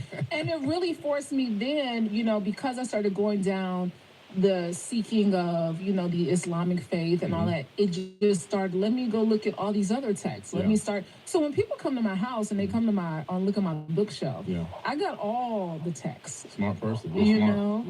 That's a sign of intelligence. Yeah. You see, because what you've done is you're taking in all the information and you're just discarding what doesn't vibrate with you, what doesn't resonate with your soul. Yeah. And I think that's the way that everyone should do it, At my wedding that I had last year, I had Christians. This EWL, he says, different civilizations outside the ice walls. That's going to be another live. Stay tuned, because the live I do on the ice walls is going to be boom. Yes, people, we are living inside of the ice walls. We have outer we are surrounded by ice walls that are literally keeping us contained in the continents that we believe are just it. But when you go outside of these ice walls, there's different civilizations, advanced beings. There's things that we can't even fathom. But that's neither here nor there. But I'm glad that guy mentioned that. Stay tuned, because we're going to talk about that, and I'm going to go deep into that one. So let's keep going, though. At Muslims, at my wedding, people are like, this guy's against talk. No, I'm not. I love everybody. I'm just trying to show you there's another way. There's other ways. And the fact that what you're saying is right. One of my greatest friends right now, his name is Muhammad Ibrahim. He's an archaeologist and a scientist out of Egypt. I was just with him a few weeks ago, him and his beautiful wife, Noha. and they're Muslims. Yeah. And these are some of the most incredible, most beautiful, and nicest people you'll ever meet in your life. These people will give you the shirt off their back. If I call him right now and say, I'm in Texas and I'm stuck somewhere, he'll hop on a plane and fly from Egypt here to take care of the situation if he had to. And you're talking about people that have pure souls and you know, just incredible human beings. And now you're telling me that this man, his heart is not lighter than a feather. He can't make it past the gate. So that's when I started realizing, man, there's just so many contradictions. And I think that if we don't get too upset with ourselves that, oh my God, this guy's saying all this stuff against God. I'm not saying anything against God. No. What I'm doing is I'm exposing human beings for what they've done. I'm exposing the agenda-based information, the rhetoric, and all of the dogma that has been pushed on you. Like I always say, when you're born, you're given a name, a race, and a religion, and you spend your life defending a false identity. Most people have no clue who they are. Who is Billy Carson? I had to ask myself that question. Okay, dive into it, Billy. Okay. Because how can people start to uncover themselves in this process as they walk through life and become seekers and try to attain more knowledge and wisdom? Because that's really our goal, is to attain more wisdom. Yeah, and the first step is facing your fears. False evidence appearing real. Yeah. Everything they told you that has got you so afraid to ask questions and look deeper, it's false evidence appearing real. Get past your fears, because on the other side of fear is greatness. And once you get past that initial fear, oh my God, I'm questioning. No, you're not questioning anything. You are doing what you're supposed to do. You're looking deeper. If you're going to rely on this one book for your eternity. Oh, come on. One book. One. This is your eternity. One. And I can ask you 10 questions. You can't answer maybe but one. We got a problem here. Yeah. Okay? When I ask you questions about this book that you're counting on for your eternity and you don't have the answers to those, but you love God so much, and well, if you love your wife, you're going to know what kind of flowers she likes. You're going to know her birth date. You're going to know her mother, her father's name, her sister, her uncle. Yo, Billy Carson is dropping game, bro. Wow. If you are not here, bro, if you are not paying attention to what he's saying, woo! You don't know a lot about your wife, right, or your husband because you're in love with them. Well, how come people don't know a lot about the information that's in that book based on the love they're supposed to have for Jesus and God? They only know mostly a few verses that they've been given for decades by the pastor, and that's usually about a very surface information. So when you dig a little bit deeper, you begin to realize that there's a much grander and much bigger story. And to understand who you truly are, you have to face those fears, and you have to begin to ask questions, right? So why is God in one part of the book killing people, and in the other part he's supposed to be all love and all? Let me look a little deeper into this. This is always the thing that always kind of gets me to jump a little bit. My God is a vengeful God, right? My God is a jealous God, right? We've given God humanistic characteristics, right? We've given it human characteristics. And so even when they say, when they talk about people talk about being in relationships, they say, I want a man that fears God, a God-fearing man. And I say, I want a God-loving man. Yeah. I want a man that loves God. Yes. Because I don't want you walking around scared. Yeah. Come on. Well, what we about to do? You jumping. You on the edge. Yeah, how you going to protect me? Yeah. See, I'm glad you brought that up. Yo, can we really talk about that? I love it when people be like, I'm God-fearing. Bro, why would you fear your God? Why would you fear your creator? God is supposed to be all loving. It's a contradiction within itself, bro. I'm God, oh my gosh, he's gonna, bro, why? You know why you guys fear? You want to know why it is designed that way? Because they want you to, they're forcing you manipulatively to believe it. No, God is real. I don't want anybody to misinterpret what we're saying here. God is an energy. It is a frequency, and it's within you. Don't forget that. It is within you. God is within you. They're forcing you to believe something external, something outside of yourself. No, it is within you. That's if you take anything out of what I'm saying today, God is within you. That's why you have goddesses, because the God energy is within woman, the feminine energy. God could be within man, masculine wise. Everything is within you. You have to choose to live in that God power. Let's keep going. And the understanding that this fear is the biggest problem. This is where people don't get it. Like, if they can really grasp it, getting past the fear, and then getting past the fear, and then beginning to ask themselves, well, who truly am I? Because this name was given to me. This faith was given to me. Why is this the only real faith? Why is this the only legitimate one that's going to get me there to eternity?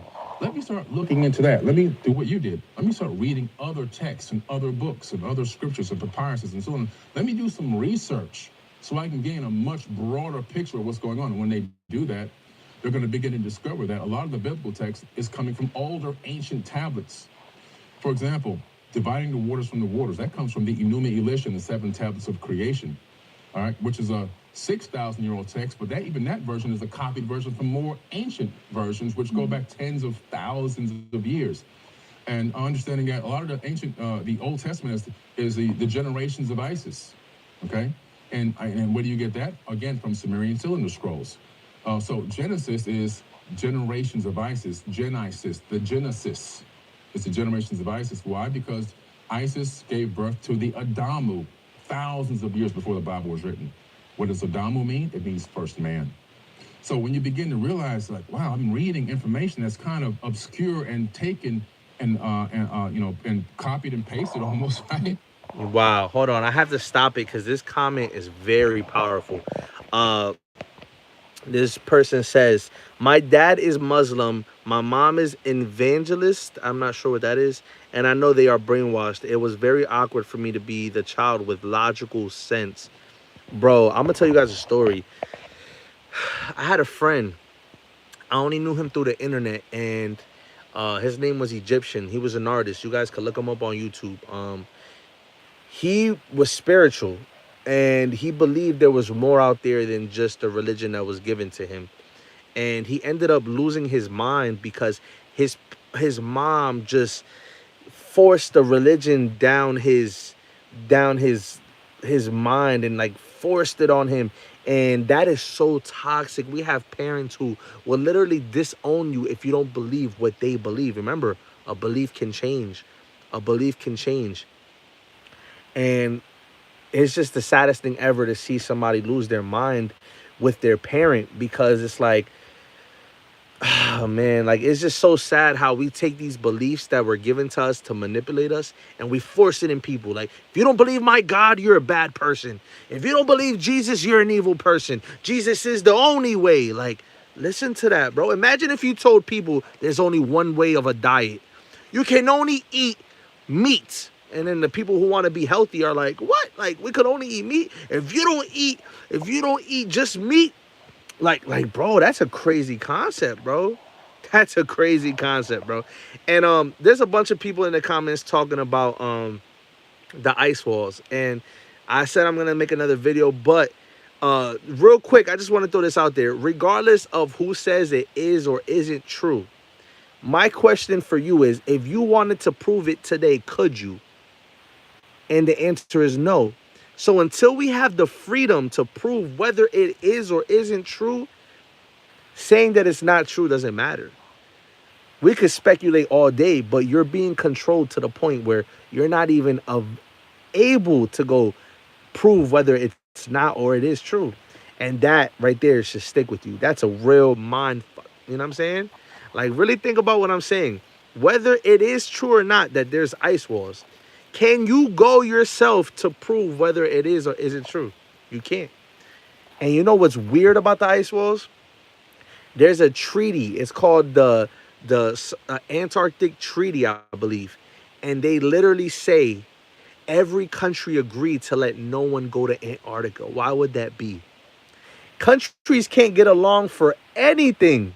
Not oil, not food, not peace. They can't come together for peace.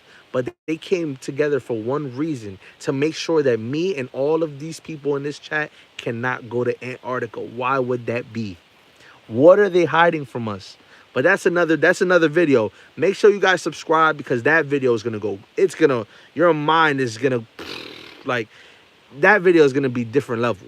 So make sure you guys subscribe. Make sure you guys like. I appreciate all the likes, all the comments, all the love I'm getting, all the just the discussions in these comments is just, it's just making me happy, man. It shows I love, whether I agree with you or not. it's all just a it's all just a beautiful thing that we could be across the world from each other and still have this conversation. We could be on different parts of the planet. We have people from France in here. This is insane. So I appreciate this. I appreciate every single one of you here.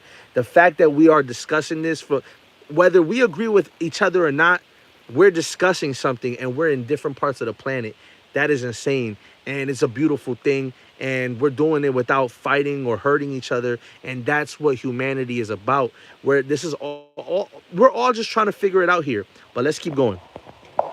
Yeah. Into these papyruses and scriptures that were discovered in caves, and then somebody curated that information and put it all together, there's a much bigger picture. Then you say, well, we got Ohio in the building, man. Shout out to Ohio. Let me go get the Apocrypha text, all the stuff that was left out of the Bible. And then you start going, oh man, this is crazy. Then you get the book of Enoch and you discover angels coming down and teaching human beings how to make weapons and swords so they can cut a man's head off. And you're going, wait a minute, something ain't right here. Yeah. And then you begin to say, okay, you'll see that there's a bigger picture that you haven't seen until you now have done the research. And now you can get to understanding that, yes, I believe in God. Yes, I believe in the creator of all. However, some of the information in here might not be it. And I say it because I don't give God a gender. I don't believe that this masculine-based mindset of God is accurate. Okay? Because as far as I know, all life comes from a womb. And so now we've attributed this manly, this gender of a man to this entity, and what has been done to women over eons. They've been completely oppressed. We got somebody else from Cleveland, Ohio in the building, man. Shout out to Cleveland, Ohio. Drop where you're from.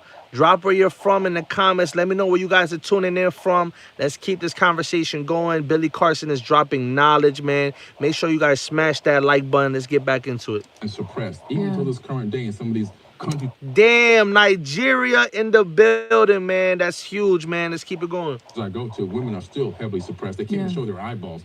They got to wear full mask and shades. I was just in Abu Dhabi last week. Yeah. I was just in Abu Dhabi, and you know, people ask me like, would you want to live here? I think it's a beautiful place, and I love the culture and the people, but it almost makes me like look at it like, well, a woman has no choice of what she. And then most people say, well, that's her modesty, and that's for her husband, and that's for her, to be at home, and no one should be able to see her, But who said that? Yeah, exactly. That's more masculine. That's more toxic masculine dominance. Yes. And you can see it from the fact of giving the Godhead the masculine energy, and then having the Godhead say, I'm a jealous God, and I'm this, and you better fear me, and I'm going to destroy you. Yeah. And I'm going to kill these people. I'm destroying Sodom. The wrath of God. The wrath and all these things. And it's like, wait a minute. What happened to all the love? Yeah. You have all this power and all this ability to create and all. He's about to touch a point that I literally said earlier in this video. You have all this power as a God, and you choose to destroy and make people fear you. Make it make sense, bro. Let's take it back, bro, because he's about to hit a good point. Wrath of God. The wrath and all these things. And it's like, wait a minute. What happened to all the love? Yeah. You have all this power and all this ability to create and all this knowledge, but you can't come down and teach the people in the way that which they should go. If I've got a family, right? I got 6 kids. And if I see my kids doing things wrong, what does a good father do? He steps in and he begins to teach. I don't step in and start smacking and kicking and punching and throwing down and casting out and all that. Get out of my house. Please. Right. Some people do that, but that's a toxic environment. That's not real parenting. Real parenting is showing love, understanding, and teaching. Yeah. So if I'm able to do that in this flesh, in this, lower dimension, a being from a higher dimension with all-knowing power that can create this dimension and many others, can't seem to step in and actually correct things before they go awry, knowing that this person supposedly has knowledge of the beginning and the end. Yeah. And that leads me into one more thing before you ask me the next question. The devil is, according to the book, the Bible, Satan is all-powerful. Lucifer is all-powerful, almost all-knowing. He can whisper into the ears of millions of people. He has this, he's not even an angel, he's a cherubim, which is above the angels. Everywhere he went, music followed him, right? And so now, this entity, to be that smart and that intelligent, his IQ has to be in the thousands. Forget hundreds. The average human IQ is 75. Einstein was only 140. Yeah. This being's IQ has got to be in the thousands, maybe even the tens of thousands. And so you got to tell me that this entity with all this wisdom, all this knowledge, and this high IQ, high intelligence, that has all these powers, is going to follow every word in this book written by human beings, a lower person, a lower entity than he even feels he is, written by human beings to its own demise. Yeah. He's going to follow this word for word to his own demise and for all eternity. I seriously doubt that. My personal opinion is that the people who wrote the non-commodity scripts are accurate, that the Bible is orchestrated and remixed in a way by this entity in order to lead human beings to their own demise. And that human beings themselves have been following and worshiping Satan this whole time by calling on Jesus and calling on God, which is really Enlil, Yahweh from the ancient Sumerian tablets, not really truly understanding the real God connection. Billy, slow down. Slow down. Whoa! So you're actually calling on Satan when you call on Jesus, bro. Because the beings, the entity who wrote it is actually, I think it's benevolent. So, take that for a good one. That's a deep one. Let's keep going. By calling on Jesus and calling on God, which is really Enlil, Yahweh from the ancient Sumerian tablets, not really truly understanding the real God connection. Billy, slow down. Slow down. Slow down. It was a power punch you just gave in literally 15 seconds. Yeah.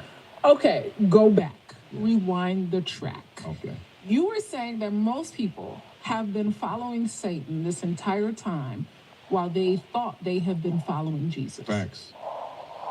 Tower of Babel incident. Thousands of years before the Bible was written, it was Enlil, also known as Yahweh in the modern Bible. Satan, the Lord of Edin, E-D-I-N, coming out of Mesopotamia, also Enlil from the Sumerian tablets, known in the Bible as Yahweh, who shows up to find out what happened here in the garden. How come you got your clothes on now? You see, all these stories go back to ancient times, and you find out the real truth, and you begin to realize that I haven't really been worshiping the God that I thought I was worshiping, because that God does exist. I'm gonna keep saying that God does exist.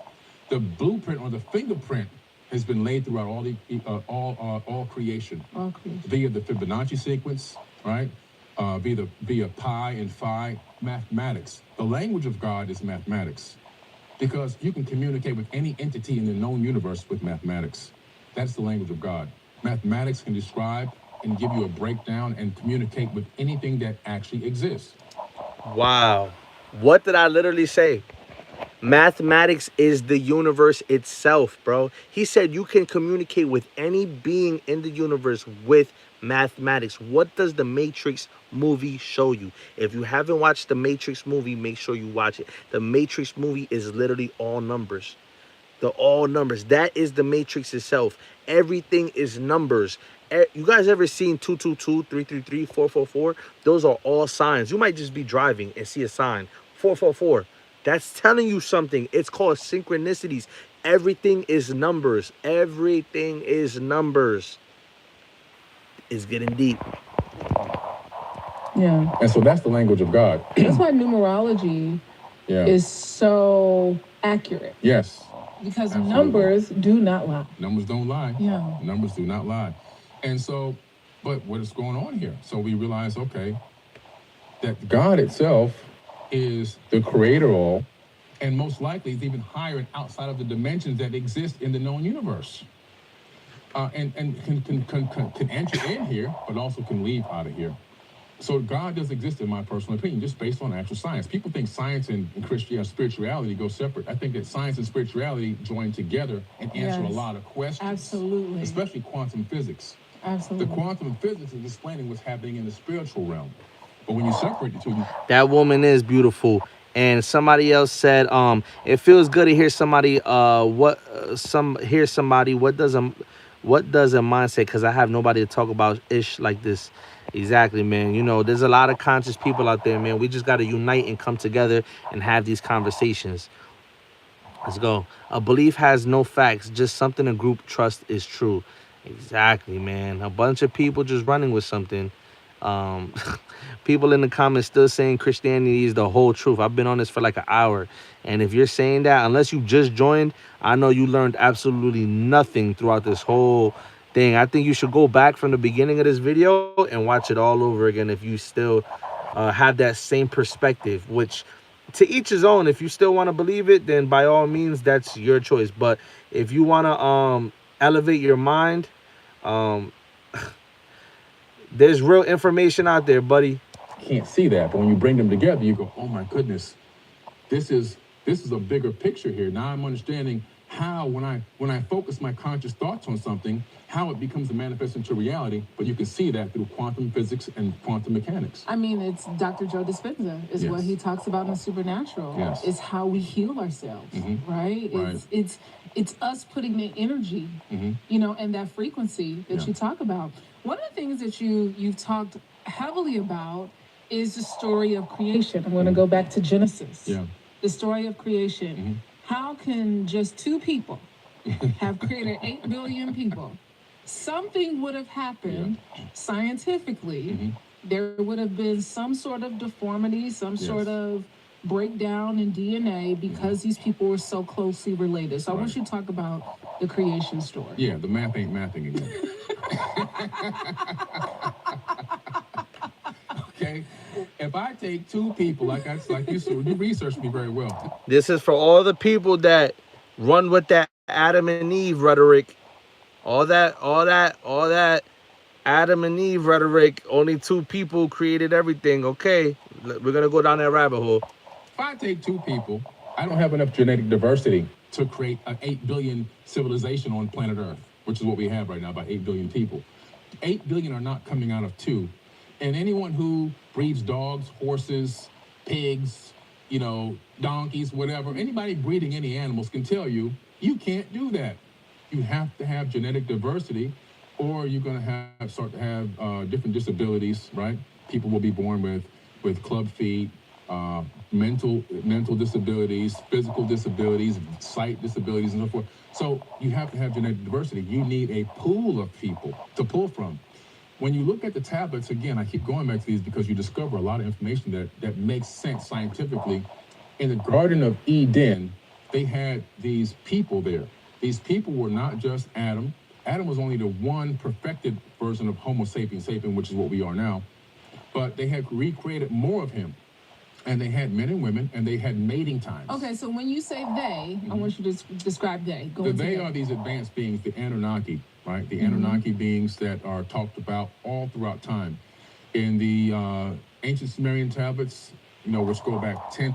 You guys got to remember, bro, Billy Carson is referring to tablets, ancient tablets that stood the test of time through natural disasters that to this day still makes sense scientifically. You guys are not you guys. People are going based off of a book that was created 6,000 years ago, which was when a new race of beings entered this planet, and they weren't indigenous.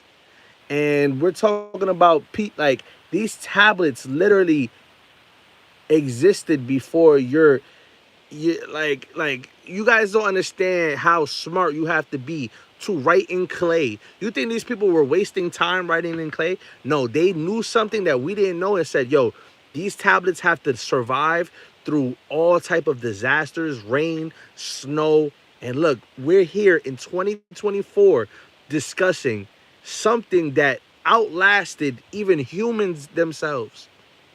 That's how intelligent ancient people were. Come on, let's talk about it. The thousands of years we're talking about. The ancient Sumerian tablets, which go back tens of thousands of years, we're talking about the Anuna. In the more recent version of the tablets, and the Babylonian version of the tablets, they added the Anunnaki because they are supposedly, the Ki means earth, and these are the ones who actually took over the earth. And then you have, and also descended from a royal bloodline, which is what it also means, descended from a royal bloodline. And then you have, in the biblical text, you have the Anak. We were grasshoppers in their eyesight, the Bible says. Because these were massive giant beings. Yes, massive giant beings. In the Egyptian text, they're called the Nitiru. They're the beings that came from heaven to earth and turned mud into a kingdom at the time of Zep Tepi. In the Aboriginal verbal handed down history, they're called the Pleiadians. In the Hopi verbal handed down history, they're also called the Pleiadians. Two different civilizations, opposite sides of the planet, same exact people. And you begin to see this link between them, and the Greeks and the Romans renamed them their own names, you know, Zeus and Poseidon and so forth, like they always do, always rename everything. But these are the beings. These are advanced people, and I do mean people. They weren't little green men with antenna. They look like us, and we look like them. They were distinguishable by their size and their mass, but we look like them. And in the Epic of Atrahasis and in the Enuma Elish, two different texts over slightly different time periods, still thousands of years old, you discover that these beings engage.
Can you guys hear me?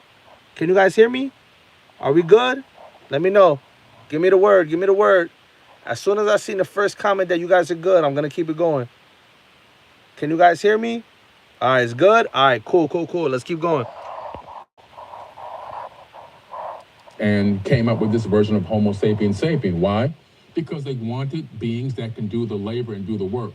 They were working on their own, according to this text. They were doing what kind of work? Cleaning out the Tigris and Euphrates to create irrigation, creating canals, building cities themselves. And then they got to a point where they said, this work is too hard. This is too much labor. Let's get the existing being on this planet to do the work for us. We'll add our essence to it, and we'll get it to bear the load. Exact words. So we became the slaves of these people, and we didn't even know we were slaves, because the best slave is a slave that doesn't know it's a slave. Just like we got right now in America. We're working, we're paying taxes. Billy's going off. Billy's going off. Hold on. We're going to stop after this. Hold on. Slaves of these people, and we didn't even know we were slaves, because the best slave is a slave that doesn't know it's a slave. Just Listen like up. in America, we're working, we're paying taxes, we're slaves.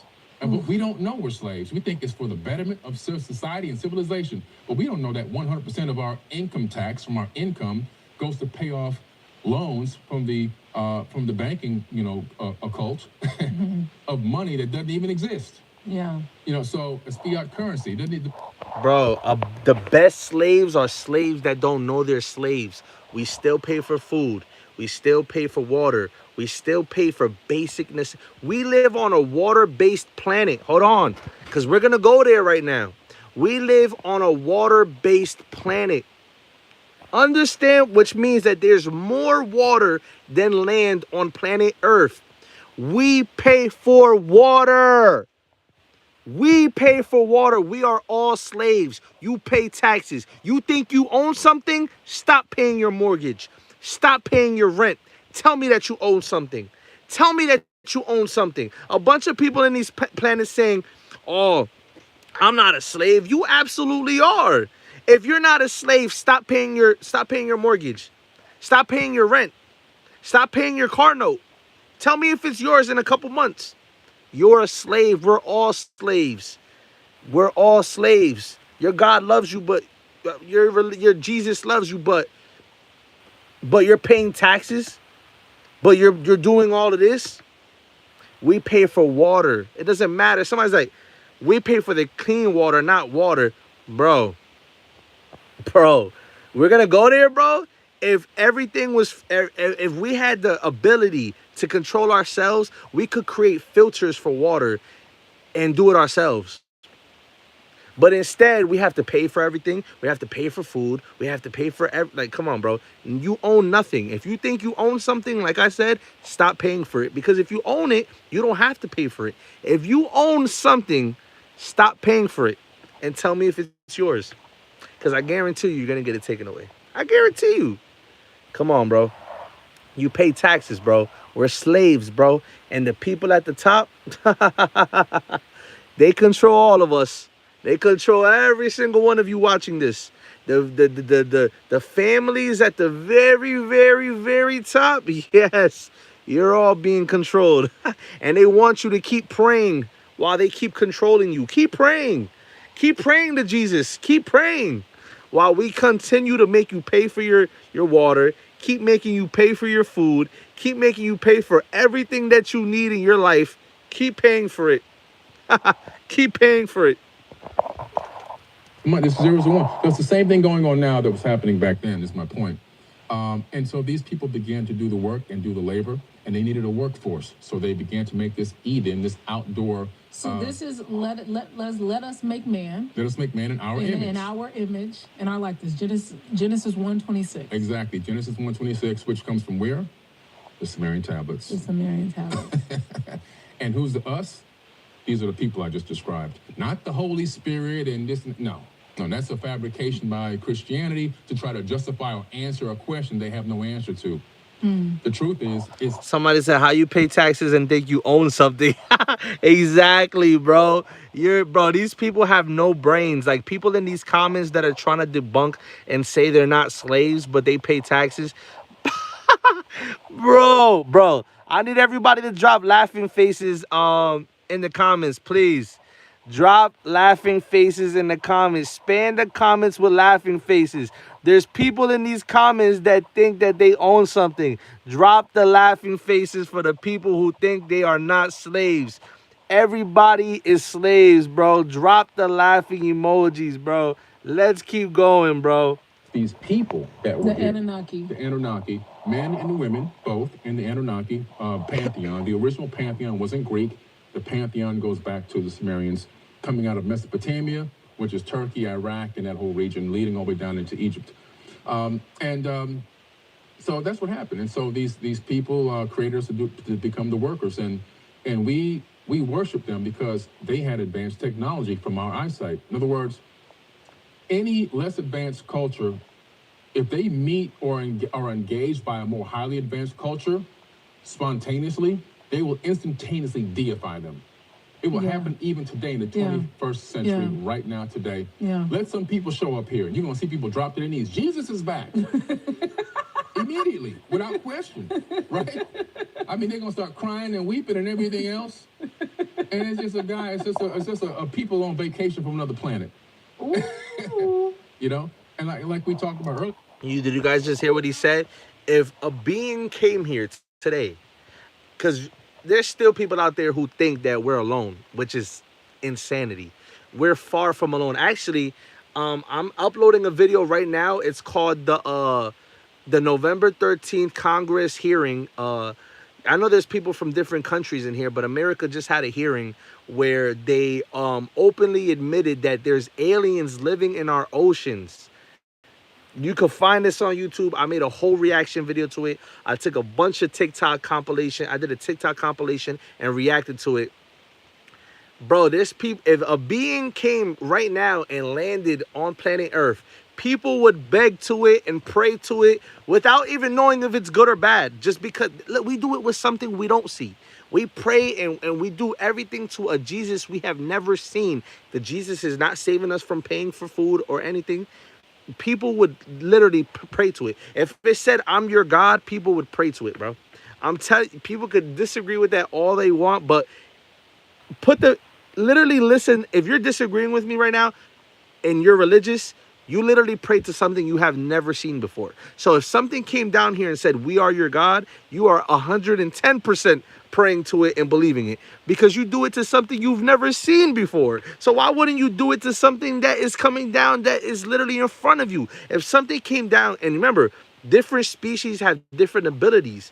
There's beings that could shapeshift and look into whatever they want. So if they know your God is a white man with a beard and a cane, what do you think he could turn into? He could turn into a Jesus-looking person and say, hey, I'm your God, pray to me. And people would literally pray to it. We are the gods. We have the powers. You have the powers. We have the powers. Let's keep going. Before we started this, I think, this big waiting for this return is not what people think. It's the return of the Christ consciousness. It's return of that knowledge or that level of love and understanding, of empathy and service to others that returns in the minds of the people. Yeah. And right now, it's only in a small number of people around this planet. A lot of people think they got the Christ consciousness, but that's an illusion. They don't have it yet. Why do you say that? Well, they're following and listening to the dogma. And they don't even understand what Christ consciousness is because they're waiting for it to get here. In other words, they're waiting for this man, this physical being to return and give out new orders. Yeah. The trumpet has to sound. Right. Yeah. We're not living in the end times. No. I hate to break this down to people. No. We're not even close to it. This is the best time to be alive. You said this is the golden era. We're getting close to the golden age. Yeah. We're getting close to a golden age. The golden age is, and when I say close in geological time scales, it's less than a blink of an eye away, but it's still, for a human being that only lives to 85, it may seem like a long time to think, a couple more thousand, 3 more, 4 more thousand years, but that's a very short period of time. But what's happening is, you look at history. Anyone who studies real history understands that the bubonic plague almost wiped out humanity. The Black Plague almost wiped out humanity. We can go outside right now. We don't see dead bodies laying in the street rotting. Yeah. What about the papal inquisitions, where the popes, under the Pope's order, Rome went and tortured and killed and murdered over 80 million people. 80 million people aren't dying right now. And what about the American Holocaust that never gets talked about, where the Europeans came here and slaughtered and killed and tortured over 111 million indigenous natives, people. Some of which were actually black people, because black people were already here. Yeah. Woo! Listen, we're going to talk about how people could pray to Jesus all they want, but there was a damn near genocide on these lands in America. Where was Jesus at when our people were being slaughtered? And I'm an indigenous. I have ancestors that are indigenous. I'm from Puerto Rico, which is also a native indigenous island, which is a neighbor to the Americas, which means that we were coming back and forth to this land, back to our island. Come on, bro. Where was Jesus at when my ancestors were being slaughtered? When African Americans' ancestors were being slaughtered? There's a movie, it's called Even the Rain. I'm going to try to show that video here. But, whoa, when you guys watch that movie on Netflix, Even the Rain, it shows literally what happened to Puerto Ricans. It's one of the greatest films that and they show how they forced the religion on our people. So if you're Puerto Rican and you're religious, you don't know about what your ancestors went through at all. You don't know what your ancestors went through. I know what my ancestors went through. They were forced to believe in religion. They were forced to believe, and I don't think you understand what I mean by forced. I mean tortured, killed to believe religion. This is real. This is not opinion. They were forced to believe religion. What they would do, what the Spaniards and the Europeans would do when they came to these lands, they would take the men. They would take the men of the tribe and they would humiliate them, sometimes even take them out, unalive them in front of the woman and the kids, to terrify them to believe in the religion. So what happened? Eventually, if you see the men of the tribes die, you're gonna just fall for the religion. You're gonna go for it because you're seeing the men that's supposed to be leading. Come on, bro. Come on, bro. Come on, bro. We were forced to believe religion. I have nothing against people who believe what they believe, but at some point, we have to enlighten ourselves with the truth. We have to enlighten ourselves with Even the Rain on Netflix. Everybody watch that. I want everybody in here to watch that. Even the Rain on Netflix. Even the Rain on Netflix. It shows what happened to Puerto Ricans. We often hear about what happened to all different other races and nationalities, but Even the Rain shows what happens to Puerto Ricans. And I'm so glad they released that film because They're putting the truth in your face, bro. Puerto Ricans were subject to the genocide. We were brutally massacred, and it goes back to showing on the whole thing. So let's keep going. So it's like, man, these holocausts and these genocides have been going on for a very long time, and I can go outside right now. I don't see dead bodies laying in the street. Now, are there wars and skirmishes going on in different parts of the world? Yes. But overall, this is actually the best time to be alive. We're actually living in a perfect time, a time where we're living in the information age, and right now, ignorance is actually your own excuse. If you want to have knowledge, if you want to gain knowledge, if you want to gain wisdom and understanding, it's all available to you. People are walking around with supercomputers in their pockets now.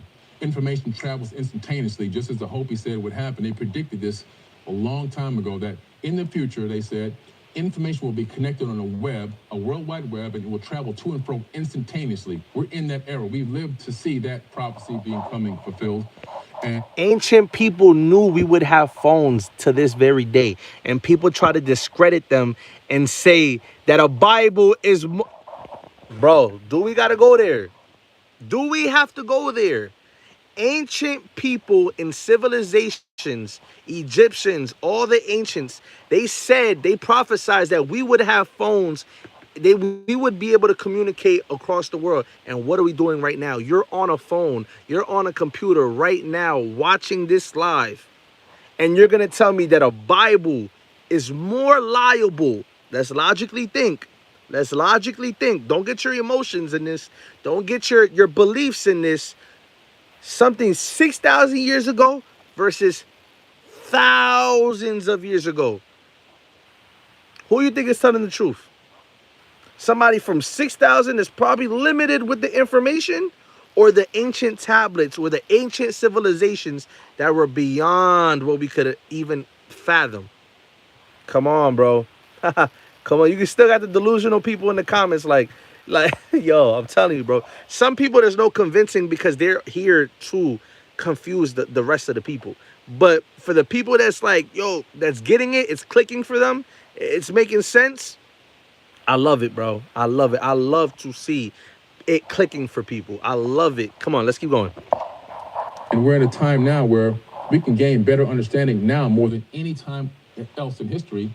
And we have a lot of cures, even though we have a lot of stuff that big pharma's doing. We still have a lot of cures. I should have been dead from pneumonia 3.5, 4 weeks ago. But I'm alive right now. Why? Because our medical prowess has developed, and we can treat things like this, which normally would have killed people back then. Yeah. Just 100 years ago, I would have died. Not even 100, maybe 50 years ago, I would have been dead already. So we have to understand, like, we are advancing at an incredibly fast rate. We have technologies. It's the information age. And we have to understand that, man, we did this in 100 years. Now imagine a civilization that is 1,000,000 years ahead of us. In 100 years, we went from a horse, buggy, and carriage to putting remote control cars on Mars. Yeah. We have rovers on Mars. We have the Voyager 1 has left and gone into interstellar space. It's left our solar system completely. And imagine a civilization now, these Anunnaki people who could be 500,000, even 1,000,000 years ahead of us. What it looks like they're capable of doing. You see Elon Musk has a new brain device, right? Yeah. Oh my God, I have to pick up my notes. Go ahead. You say something. You talk about this in your book, page 5758, the 2045 initiative, the Avatar Project milestones. Yeah. The challenge for the immediate future is to prepare humanity for its greatest intellectual attainment of higher consciousness transition in history. Yes. So the 2045 project is something that's been under development for quite some time. And in America, we have something that DARPA has developed called the Avatar Project. And what are these projects? Which we're living in right now. They're here. It's here. They're here. These projects are, again, what's talked about in the ancient tablets, in the Emerald tablets, for example. Thoth talks about having the capability of going to a place he calls the Halls of Amenti, which I just took people there a few weeks ago in Egypt, where these underground chambers exist. I'm going on your tour. You have Just to know go. this. You have to I'm go on the going. tour. I'm It's going. mind-blowing. Yeah. In these underground chambers, there are these magnificent 800-ton stone, diorite, and crystal granite boxes that are completely empty. They're super megalithic, and they can't be taken down into this location. They have to be manifested there by teleportation or some other method that we don't understand yet. But he said he would put bodies in them, bodies that he would create, by the way, and he would transfer his consciousness from one body to the next and walk amongst men but unlike a man. Okay, that's ancient text talking about incarnating at will into avatars. Now, fast forward, DARPA and the 2045 project. 2045 project says, let's transfer a monkey's consciousness into a computer, and they successfully do this. Yeah. The monkey's in a computer, body's dead, it thinks it's alive, it's climbing trees, eating bananas, completely unaware that it's moved from one dimension to another. It went from 3D into 2D because computers are 2D. It's living on a computer chip now. And then by 15 or 16, their goal was to transfer human consciousness into a robot. Into a robot. All right, which they've already been able to do. Yeah. There's people in these comments that are like not understanding what he's saying. So for the people who can't grasp what he's saying, because remember people, we have people in these comments that are trolling, right? You got people in these comments that are trolling. Why? Because they're robots, they're NPCs. You know what I'm saying? These people who are trying to discredit Billy, this is why. Because they're on fluoride products. They have no self-thought. They're NPCs. They're looking at their phone like this right now. You see the trolls, people? I want you all to make sure you guys look at all these trolls in here. So make sure that you guys don't be these type of people. Okay? Make sure you have self-thought when you're listening to something. Don't be a fluoride guzzler, okay? Okay. So what Billy Carson is saying is that your consciousness inside of this meat suit, because this is not real. This is an experience. We're here experiencing the human experience, right? So this experience, you could literally, ancient civilizations understood, had the knowledge on how to literally take your consciousness out of here and put it into another vessel. So that's like me. If I just lay down right now and I knew this ancient information, I could literally take my soul, move it into another body. This would just stay here with nothing moving, because the only reason why this meat suit is moving is because of my consciousness. The only reason why I'm talking to you is because my consciousness. It has nothing to do with the actual body. The actual body is like a spacesuit. So these ancient civilizations understood how to do this at will. What does that tell you? What kind of information did they have? This is written in tablets. And if you don't believe that, let's go to how they literally mummified people. Why were they mummifying people? They knew something that we didn't know. What does that tell you? Let's break this down. Let's keep going.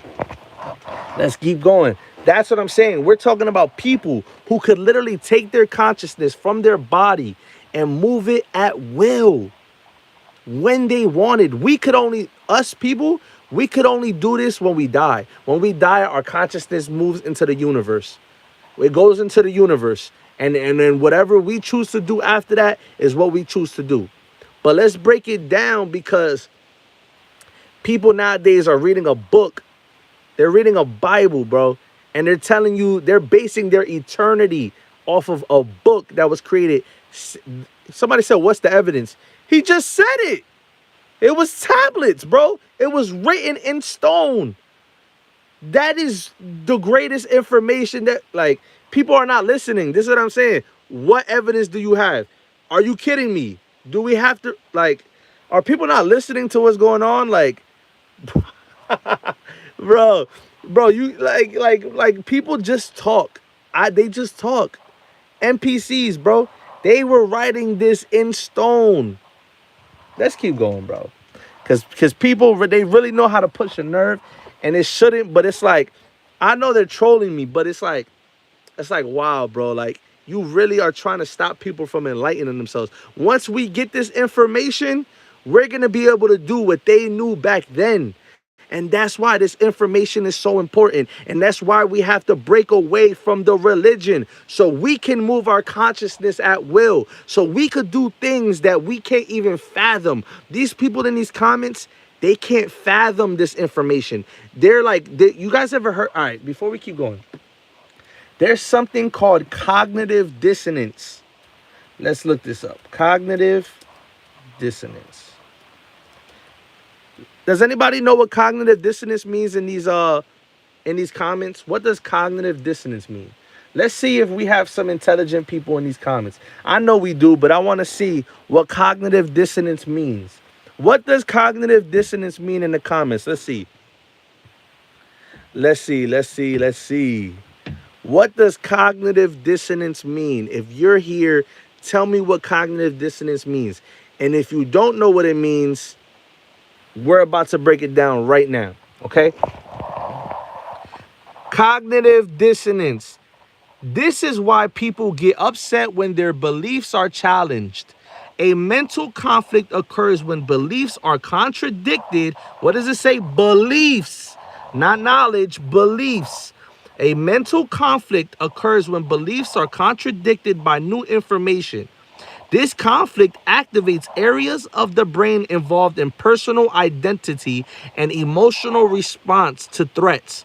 The brain's alarms go off when a person feels threatened on a deeply personal and emotional level, causing them to shut down and disregard any rational evidence that contradicts what they previously regarded as truth. Rewind that. Rewind that if you didn't catch that. You people are literally going through cognitive. Your brain is attacking itself. This information is so off the wall for some people that they're fighting themselves to believe it, bro. They're like, whoa, no way, dude. Like, it can't be real, dude. Like, yes, bro, it's real. My ancestors, other indigenous people's ancestors, we had this information. We had this information, bro. We knew about this. It's just about remembering it again. This is already in me. This is already in millions of people.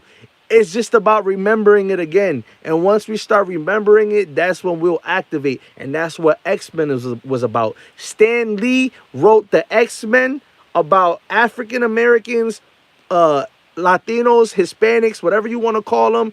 And he wrote that about us because when that sun flashes, we're going to unlock our DNA to activate superpowers. The government knows this. The elites know this.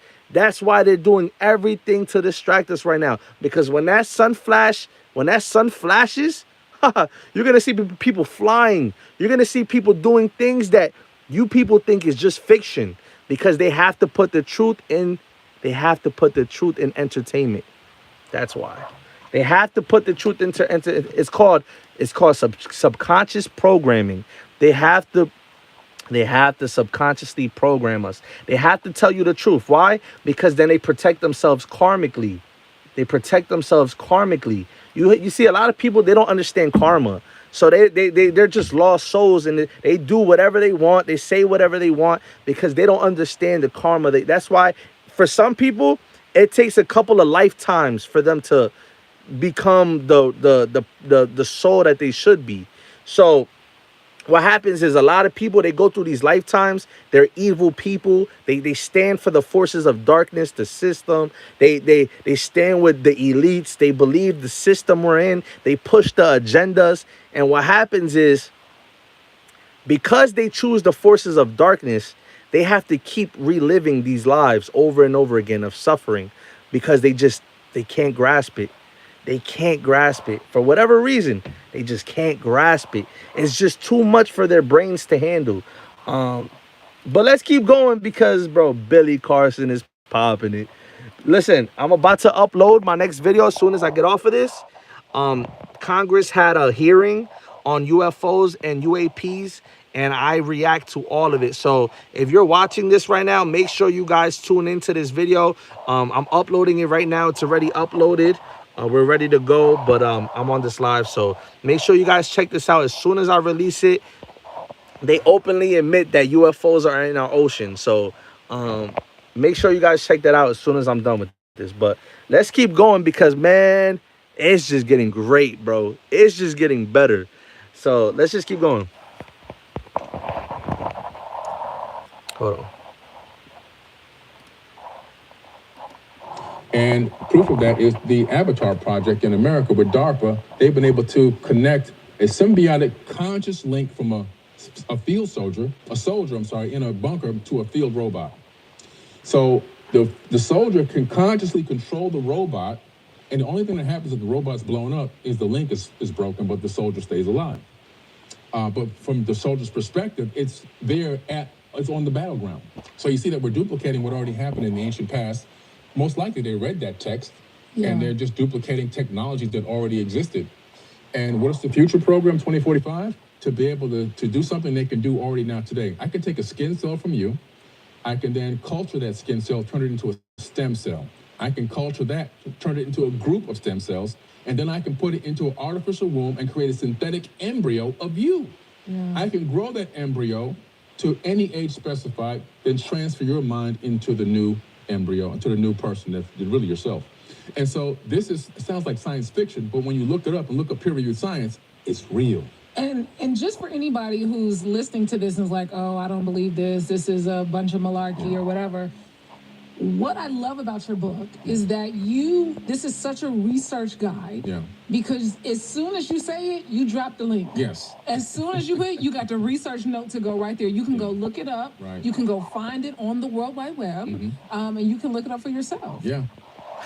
And that just goes, it's funny because they literally just said what I've been saying. If you don't believe this, he's giving you the resources. He's telling you the exact tablets to go look it up. So if you don't believe him, you see, that's how small-minded people are. They'll sit on this internet, tell you you're lying, and do zero information. They'll look up zero, like this is what religious people do. They literally tell you what you're saying is a lie. What I'm saying is true, but they'll do zero research on what they're telling you is not true. How are you telling me it's not true?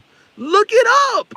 Like, he's not making this up, bro. He's literally telling you what's on a tablet, an ancient tablet that people wrote thousands and thousands and thousands and thousands of years ago. And people will sit here and try to...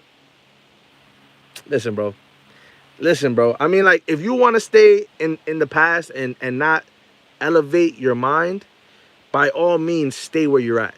But if you're ready to move to the next level of humanity, if you're ready to evolve the mind spiritually, mentally, physically, get ready, because now is the time.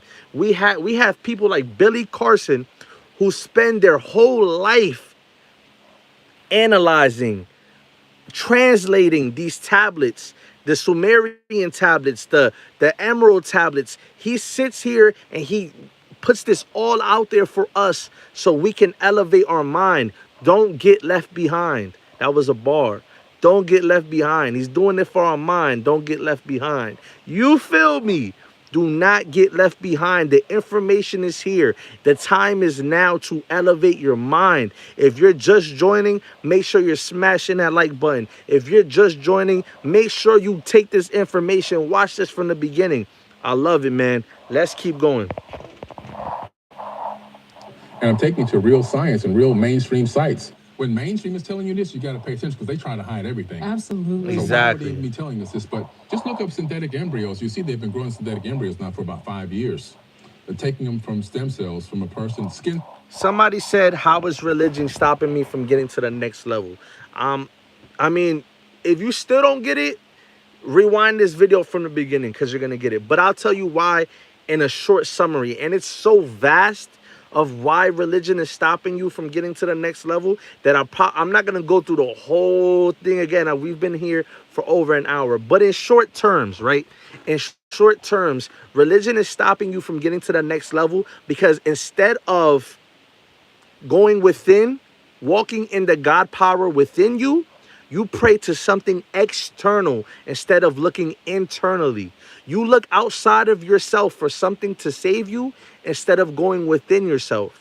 So stop looking out there. Stop looking in the sky. Stop praying to something you can't see and look in the mirror. Are you going to be about love? Are you going to help the planet? Are you going to help the people suffering? Or are you going to sit there and pray to help people instead of doing it yourself? That's just a quick summary. Now, of course, you could go into a whole bunch of different ways to drop the information and explain it. But in short summary, that's what you're doing. Jordan Maxwell is cool. I like Jordan Maxwell. He dropped a lot of information. He spoke a lot of truth. He broke a lot of things down. But Billy Carson, man, I'm rocking with my dude right here, man. Billy Carson is the truth, man. He's really breaking down ancient tablets on an articulable level, and he's dropping this information consistent. I mean, so let's just keep going, man. Cell to stem cell to synthetic embryo, and then they claim they've been aborting them. Okay, that's what they've claiming, that they've been aborting them, not letting them grow and develop into full-grown people. But that's what they're going to tell us, of course. But the fact of the matter is, we're doing what's already been done in ancient times. Thoth talks about doing this 36,000 years ago, transferring his mind into new bodies, walking amongst men, rejuvenating other avatar bodies, and for 100 years at a time, and go back, jump into another body, which is why he's been seen all over the planet. In Australia, he's known as Thothamabi. In Greece and Rome, he's known as Mercury and Odin. In Egypt, he's known as Thoth. In the other parts of Africa, he's known as Tahuti and Jehuti. In Mesoamerica, which is now Mexico mostly, he's known as Tahuti also, but that's why you have the city of Teotihuacan, which means the city of Tahuti, who comes out of Africa. So he left Africa, went to Mexico. Then all throughout the area, he's Kukulkan, he's Viracocha, he might even be Lord Pakal. Quetzalcoatl is also Thoth from there. So all over the world, this guy can be discovered. To the Hopi tribe, he came down on a fiery dragon. I mean, these people traveled the world, which is why you see pyramids all over the world, which is why you see temples all over the world, and you see a very similar construction technique leading back to one master architect. Okay, I want you to talk about the. So do you see, bro? Uh, it's all about the pyramids, man. Everything boils down to pyramids. There was one information, universal information, that they did for some reason everywhere on the planet. Everywhere on the planet, you can find pyramids. That's not opinion, that's facts. Even in America, there is pyramids. Why? Ask yourself that. Why is there not Bibles everywhere across the planet? Why is not everybody believing one religion? This is what I mean. It's division. Religion is division. It's a bar. Religion is division. I'm going to make a song about that. Religion is division because my God is right. Your God is wrong. Your God is whatever. My God. So why are pyramids everywhere amongst the planet? Let's really break that down. But let's keep going. Pyramids because your mother gave you this prophecy that you needed to understand that there were other life forms here walking among us, and you needed to go to Machu Picchu. So when you went there, what did you discover? When I went there, I discovered that it's virtually would be impossible for a Neolithic civilization or earlier to shave the tops of mountains and build megalithic cities at the tops of mountains. When I looked at some of the stones, which could weigh as much as 1,000 to 1,200 tons. When I read this in your book, I was like, wow. Yeah. Reality check. Hold on. We on You spend commercial. all We this on time commercial. working out, eating right, getting in shape, but you Taken from supposedly even just under 100 miles away from the top of another. Said more trolls coming in. Yeah, we got trolls, man. We got the fluoride guzzlers in here. Let's keep going. Mountain where the quarry is located. So you took a stone out of a mountain and brought it down into the valley and took it up another mountain? Hundreds of miles. Yeah. In many cases, hundreds of miles. Yes. Come on. Neolithic people didn't. Neolithic people were just, happy to make a nice fire and stay safe for the night from wild animals. I've studied Neolithic people, right? Neolithic homes, when you study them, they don't even have doors on their homes. They would put this ladder that they would climb up to go over the roof to climb inside the house, and then pull the ladder up so that wild animals couldn't get to them. No doors, no windows. Only little holes in the wall that led to outside for a little bit of ventilation. And they would burn fires inside of these shacks, and all the soot and the fire would actually literally burn their lungs and kill them early and have short lives because of burning fires and stuff inside the actual hut. So these people didn't build these structures. These structures were inherited. I talked to actual homegrown archaeologists from Mexico on some of my tours, and they teach in their university now that the Mayans built nothing. The Aztecs built nothing, that they inherited what was already there. When they arrived there, everything was already in place. I took that information and started digging even deeper. The dynastic Egyptians, they built nothing. They built some of the newer temples like Luxor, but you can see those temples they look huge, but the stones are cut. So they may have a 8-foot, column could be broken into 4 pieces and stacked and glued together. They're not really one single piece of megalithic stone like in the ancient times. So the knowledge of how to build these structures was lost across time. And the further back you go in time, the more megalithic and the more you see single stones cut into these masterpieces versus in more modern, the dynastic era, you see multiple stones cut up and chopped up and then put together like glue. Okay, wait. So when you see movies like The Prince of Egypt, right? We've all grown up with the Disney versions of Prince of Egypt, and you got the slaves building these. Yeah, the slaves. The slaves building. It's. The Israelites built the pyramids. I mean, come on. Okay. No slaves built the pyramid. The pyramid was not built by slaves. Now, when you go back and realize how old the pyramid really is, then you discover the truth about that. People who watch these documentaries and these TV shows and these movies, they get a false understanding of how old, and of course in Christianity, the earth is only 6,000 years old.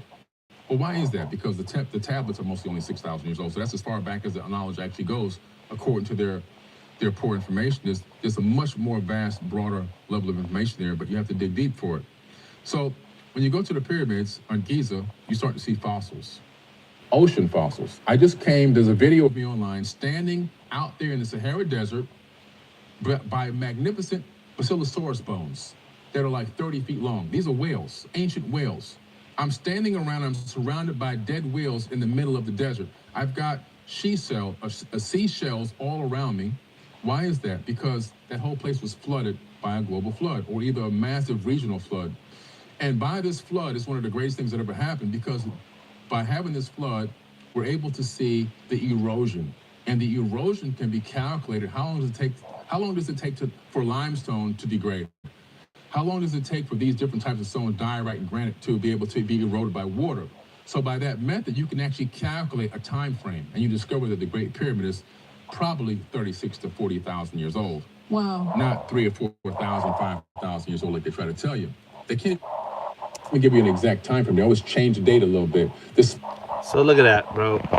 They're lying about pyramids. You think they're not lying about Jesus or whatever religion you believe?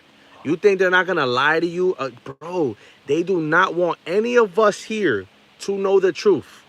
The elites that sit at the top that are most likely not even human entities, they don't want any of us to know the truth, because as soon as you figure out the truth, you're unfit to be a slave.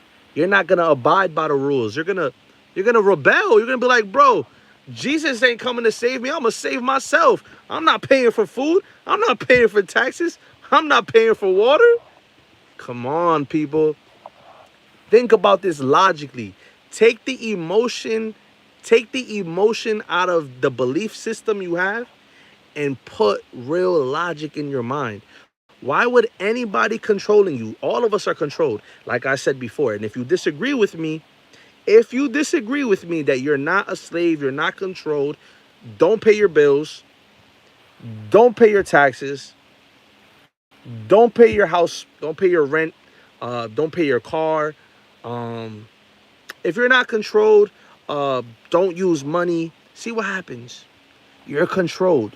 Okay? You're 110% controlled. So they know this. That's why they give you a religion. So you could, please save me, Jesus, save me, Allah, save me, Buddha, save me, so you don't get off your ass and do something.